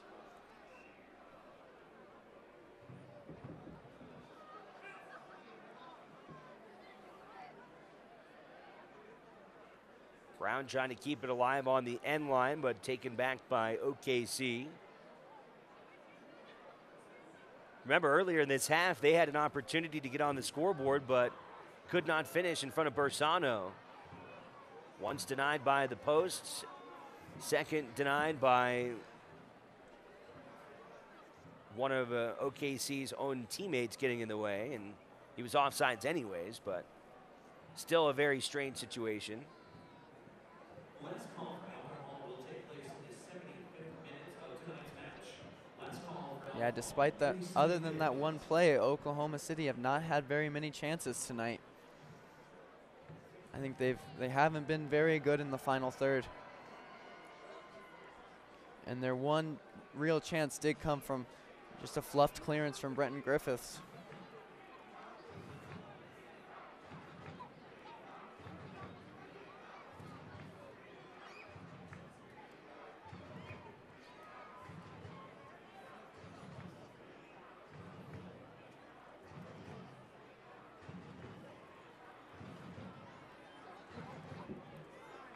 Good job there by Wehan sliding to get that one out of trouble, but a throw-in for the Energy and a chance for them to bring some bodies forward.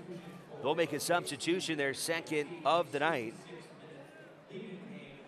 Miguel Gonzalez will check in, and Mickey Daly will check out. So more offense coming in. Surprised not to see Miguel Gonzalez start the beginning of this game as well. He had 5 goals coming in. Mentioned earlier, Barril didn't start this game, so some interesting choices in personnel for OKC as they obviously elected to go with more of a defensive unit, and clearly that has not worked out in their favor. I think it's also important to remember that they had a game Sunday and then they have another game Saturday. So 3 games in 6 days is a hard stretch. So I think today they wanted to give Miguel Gonzalez a little bit of a break.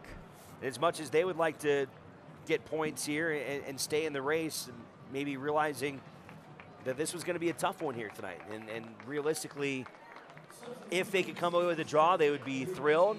But most likely, knowing the way Reno's been playing and how they've been playing at home, especially, that this was going to be a tough task.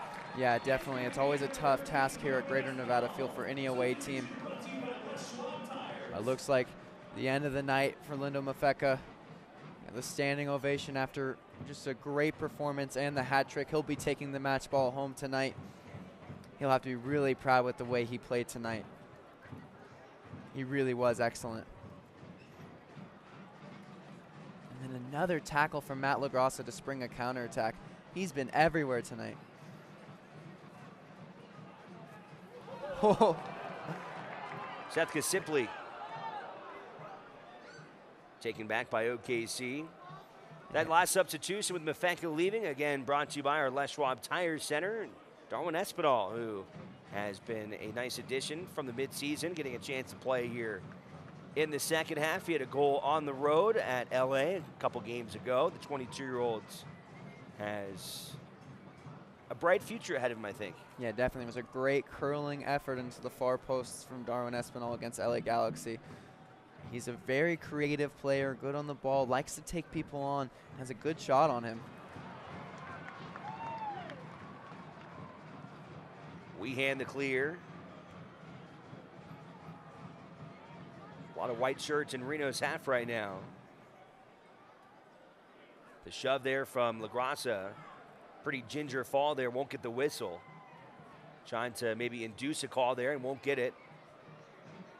Cleared back to midfield. Coors Light reminds you that every climb deserves a refreshing finish, and every night deserves a safe ending. Coors Brewing Company, Golden, Colorado. Greater beer, great responsibility.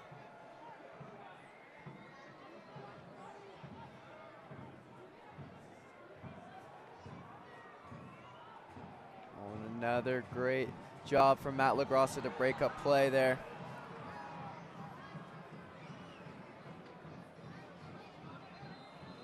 Simply wanted to get back in, but he's told to hold on a second. Fans of USL, one of the most prominent second division professional leagues in the entire world, featuring some of the game's top talent and rising stars. Stay up to date with the latest league news and information by visiting USLsoccer.com and follow them on Twitter at USL. Brenton Griffiths slow to get up on the defensive side of the field.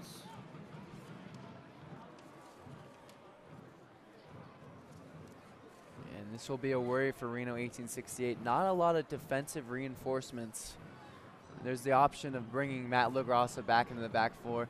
And there's also Mateus Silva on the bench, who his first time in the 18 since that horrific accident in the 4th of July. So it's great to see Silva back. But it looks like Brenton Griffiths is able to get up here. Taking a slow walk here as the clock continues to tick now into the 70s. Reno getting their first goal in the 18th minute, and they have not looked back in this match.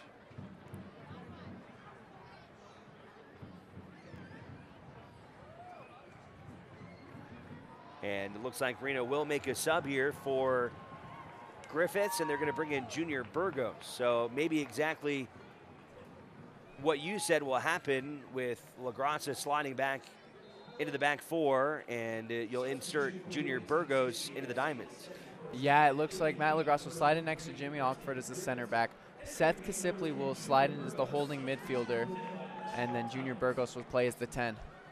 Saw Griffiths walking into the locker room, so not a great sight to see that. Talking earlier about the continuity of this Reno back four and how good they've been. Certainly hoping for the best. Great little exchange between Junior Burgos and Chris Weehan for Junior Burgos, his first touches. Oh, and a great little dribble from Darwin Espinal to send Opino through. Antoine gets in the box. Can't quite keep it from going past the end line, and it'll be a goal kick coming up for Cochran. One other match going on tonight in the USL. Phoenix leading Seattle 1-0. That is it. There's one game on Friday. Real Monarchs will play Orange County, and then a flurry of games Saturday and Sunday.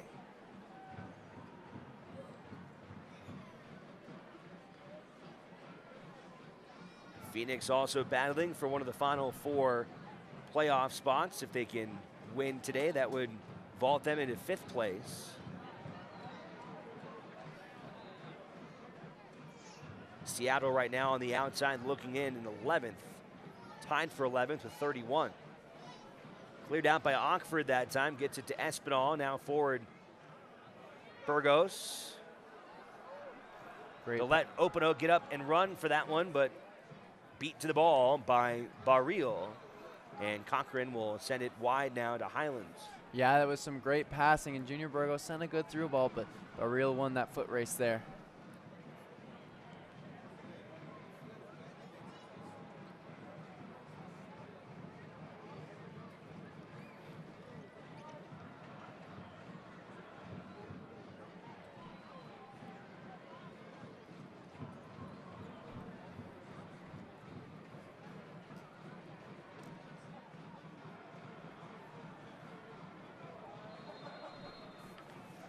Flag goes up.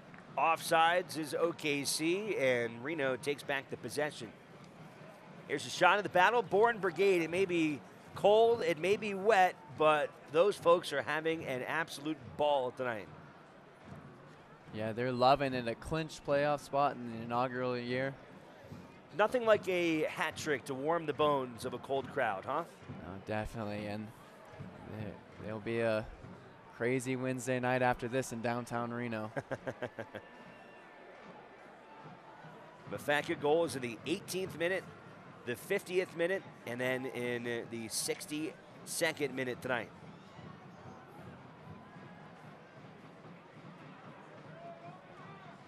That long switch was a little bit too much for Brent Richards. Gives away possession. We're trying to keep it in there. OKC trying to go over the top. They'll get it up to Angulo. No one there as he trying to cross it. Guzman will come up and grab it.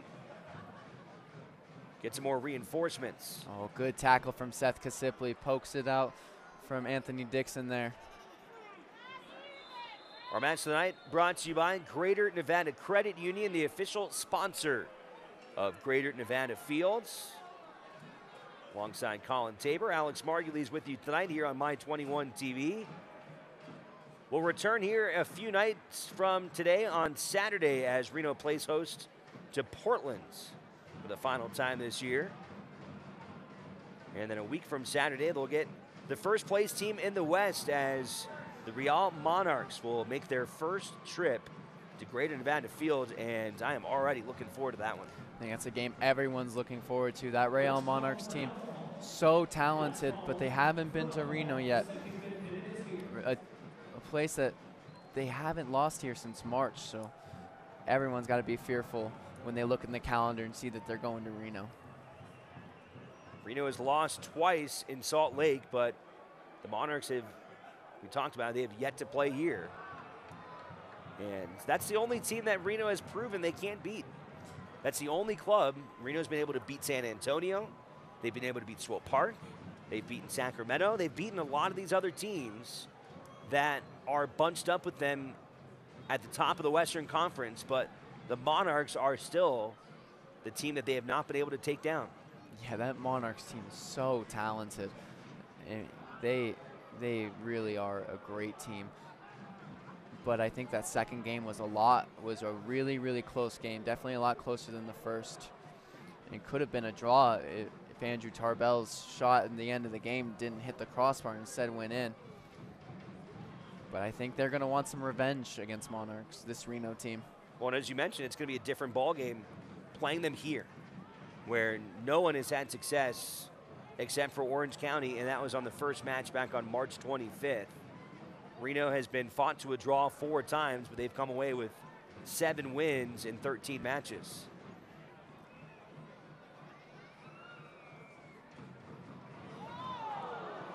Good chance there for OKC as Morrell gets his body in front of goal, and he's not happy after colliding with Angulo.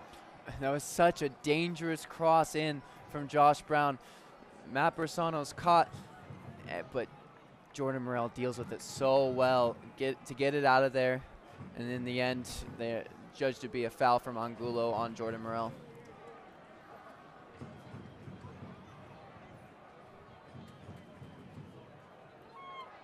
Fans, you can stay up to date on the latest USL news and information from around the league. Tune into USL Coast to Coast with Mike Watts Mondays at 9 p.m. Eastern on Sirius XM FC, Channel 85. Also, don't forget, Sirius XM FC will air the USL Game of the Week. Please check USLsoccer.com for dates and times. Another chance in the box for Angulo, and he heads it wide this time. And OKC starting to get a little bit of momentum offensively. Yeah, another good ball in there for Angulo. He's just so hard with that looping ball to get any power behind it and to get the direction that you want.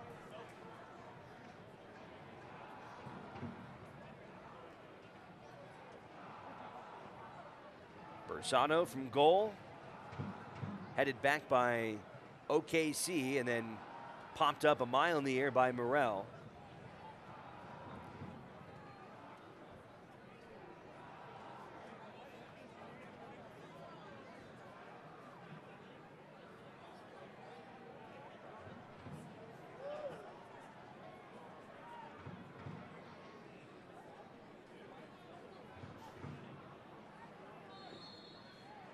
And another whistle from Ford. That'll set up a chance here for OKC. They'll put Juan Pablo Guzman on the ball along with Anthony Wallace.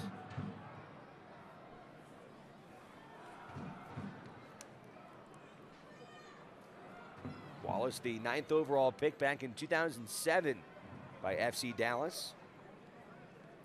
Played with them as well as a couple other MLS teams earlier in his career. He's had a few opportunities from this range to try and dink it into that far post. Lofts it in there, and Oxford will get his head on it to notch it out of play, but that will send Wallace now to the left corner. A corner kick upcoming for OKC. It'll be just their second of the match. I think it's interesting to have Wallace take this corner. Not only is it outswinging, but one of their tallest players on the field.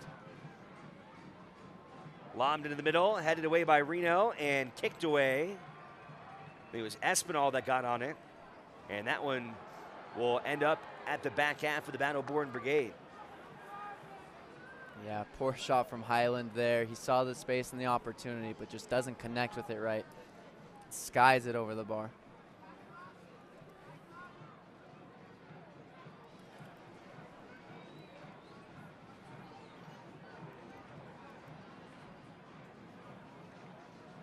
Bersano off the head of Reno and then out of bounds, and then throw in coming up. Soccer fans, Nike, an official sponsor of the USL. For more information, visit NikeSoccer.com.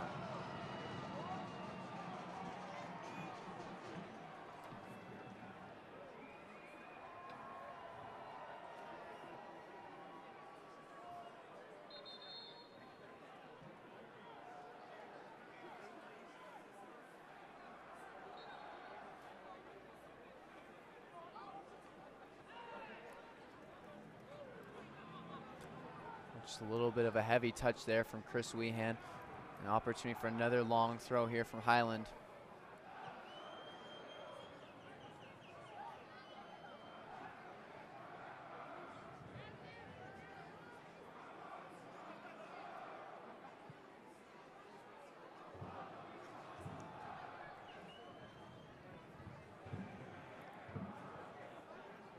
Just it's not connecting for them in the final third. They're starting to get more possession in Reno's half, but I think it's too little too late at this point. Well, I'm sure a lot of air sucked out of them too when Mafeka got that third goal. I think when it was 2-0, there was still a chance for OKC. And they showed that coming very close to getting a goal to making this a very interesting match. But then that third goal by Mafeka, I think, just took all the wind out of their sails. Even though they've had some chances in the offensive half, I mean, it's hard not to see that kind of take the wind out of their sails. Yeah, I mean, that was really the nail in the coffin, Lindo's third. But this Reno team, they've done such a good job of really restricting their OKC's movement of the ball. They win it before it could be a real dangerous situation, as we see here. And I think OKC has had a frustrating night where things just haven't gone their way. It's been some spectacular performances here in this inaugural season. Some nights that come to mind, that game against the Galaxy where Reno won 9-0. A big reason why this club was able to tonight break the USL single season record, now sitting at 63 goals, and Reno's got a lot of matches left to continue to add on to that tally. Yeah, I think getting a season ticket here at Greater Nevada Field was a smart investment for a lot of these people, because there's been so many goals here in Greater Nevada Field. The 9-0, there's been a 6-0, a couple 4-0s. They really know how to put the ball in the back of the net here.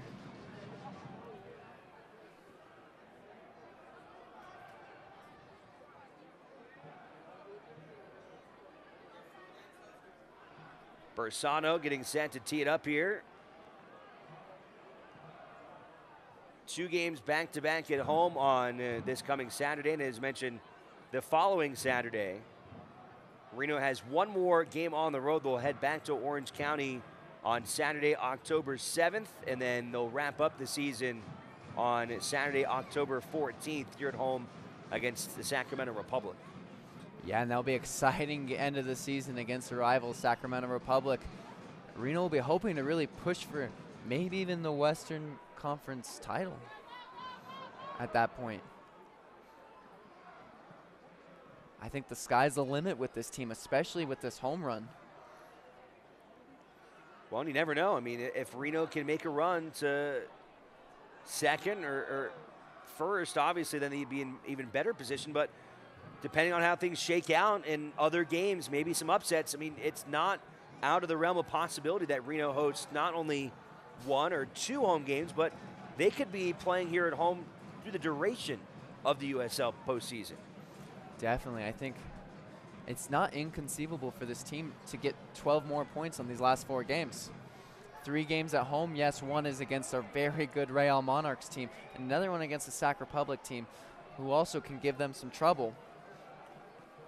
But the away game against Orange County, they had a lot of success there a few weeks ago.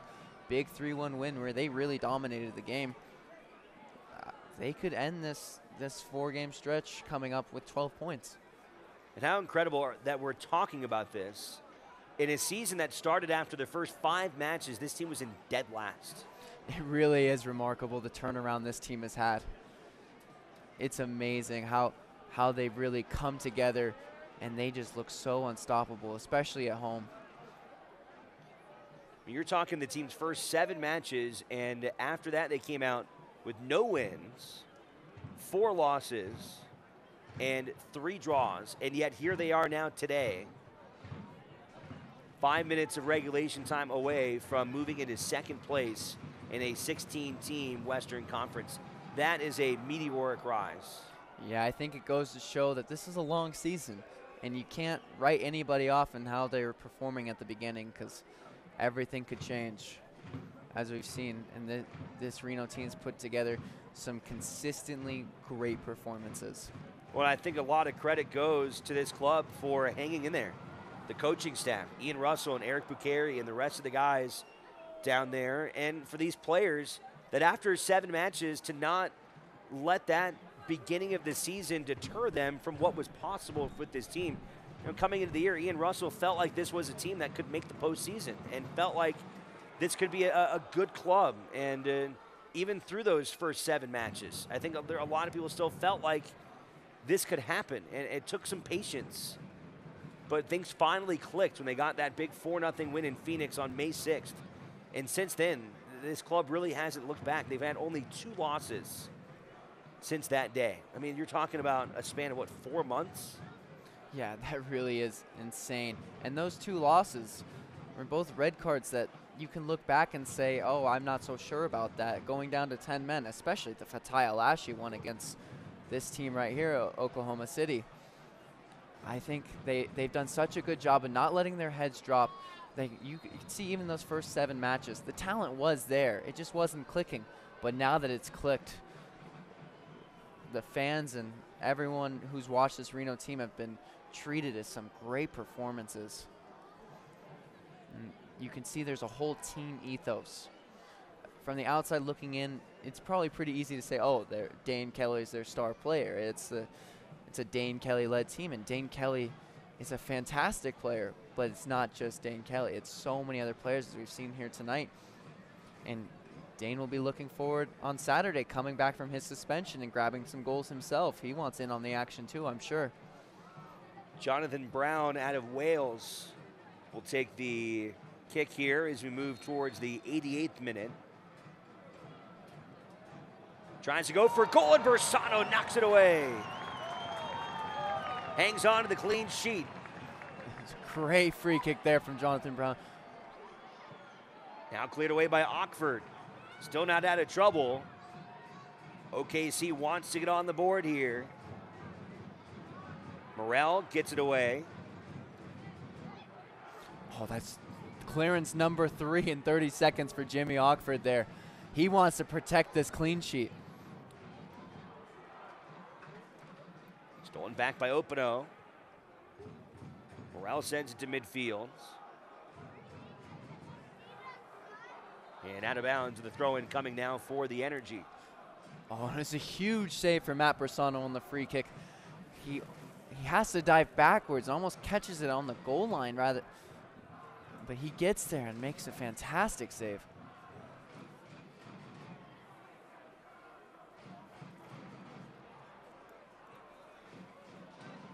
Into the box and then knocked away. And it'll be a goal kick now for Matt Bersano as he tries to pick up clean sheet number 9. He and what has been a great defense this year. You know, we talk so much about the offense in this team, but defensively, you can't win games if you're giving up goals. And talk about those first 7 matches where things were not going well. We're talking about a loss of 4-0, of 5-3, of giving up 3 goals in a draw against Sacramento. I mean, in a preseason game at least. So you're talking about a start in which you saw a team not play well defensively, but since then, there have not been any performances like that. Yeah, I think they've really shored up their defense after some initial struggles. And I mean, this Jimmy Ockford-led back line is so good, defending on the front foot, which I think is so much harder to do than to defend with numbers behind the ball like some other teams do. To get that many clean sheets with such a high line is a testament to how good Jimmy Ockford and Brent Richards and Matt LaGrossa and all these names we say, Jordan Morrell, Brenton Griffiths, how good they are at defending high up the field on the front foot and preventing chances from even happening in the first place. 2 minutes of stoppage time added by our head referee as Anthony Wallace puts it in play. A yellow card goes to Junior Burgos after taking down Jose Barril.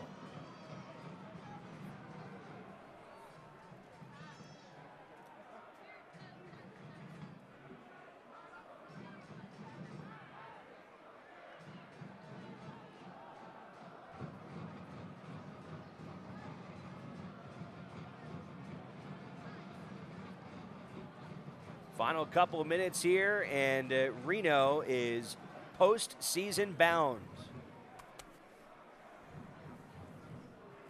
An exciting inaugural season for this team, and cannot wait to see it continue in postseason play as Reno gets one more clear to hang on to that clean sheet. Well, that was a great back heel from Junior Burgos to find Opino, who then finds Brian Brown. Good trip up there, but they'll keep it going. No whistle.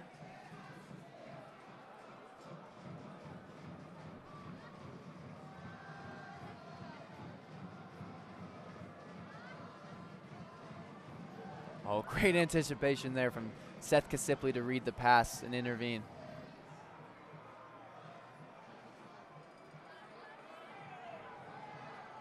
A little chippiness there between Bersano and one of the Energy players. Get it up to Brian Brown. Reno content just to run the clock out here tonight. And there is the final whistle. Reno 1868 has punched their ticket to the postseason. A convincing 3-0 win over the OKC Energy, led by that man, Lindo Mafeka, the Durban, South African-born midfielder with a hat trick here tonight. And he leads his club to victory. And in their inaugural season, it will be one of 8 Western Conference participants to play in the United Soccer League playoffs. And with this win tonight, Reno now in second place. And the road to the USL may very well come through Reno. Huge performance tonight in Reno, led by the Lindo Mafeka hat trick. He was phenomenal tonight, and really a home playoff game for Reno 1868 will be huge, as they've shown all season long how good they are here. So Reno on top 3-0 in this contest, and the party will roll on here tonight at Greater Nevada Field. We'll take a break, come back, we'll have our post-game highlights of this one and get you set for the next match this coming Saturday. Reno tops OKC 3-0.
A night of celebration here in downtown Reno as a Lindo Mafeka-led Reno 1868 drops OKC 3-0, and they will secure the 3rd spot so far to be punched for the postseason in the United Soccer League.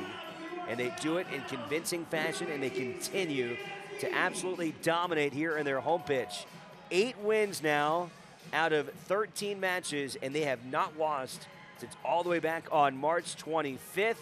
Again, they've been talking about this, building this home field into a fortress, and that has certainly been the case here in the inaugural season. And look at the shots here. The Battle-Born Brigade, the fans here tonight. It was cold, it was windy, it was raining, and that does not matter now because Reno is postseason bound. Yeah, into the playoffs after really such a great turnaround to their season, and they've been consistently excellent for 4 or 5 months now. And it all came tonight from Lindo Mafeka with a huge hat trick. Let's take a look at the highlights from this one here tonight as Reno tops the Energy 3-0. They had lost to them earlier in the season, but come away here tonight after Mafeka got the goal in the first half. He would come out in the 50th minute and just buries one into the back left corner. Yeah, that was his second goal of the night, and it was a screamer from 30 yards out into that bottom left corner. Such a talented player, and on this night, Mafeka would be an absolute star here. Almost gave Chris Weehan a chance. It was a great play there. Good ball movement, good setup, and Weehan catches the post, unable to get it through. More chances for Reno, and again, it was Mafeka off of the assist from Chris Weehan, his league-leading 10th now of the year. And Mafeka, when he had the opportunities tonight, he just did not miss. Yeah, 3 shots for Lindo Mafeka tonight and 3 goals. Really just so clinical in front of goal tonight. Just pounced on that effort there. Matt Bersano as well, a great job to keep the clean sheet. Nice ball there from Jonathan Brown as he tried to curl one into the right corner.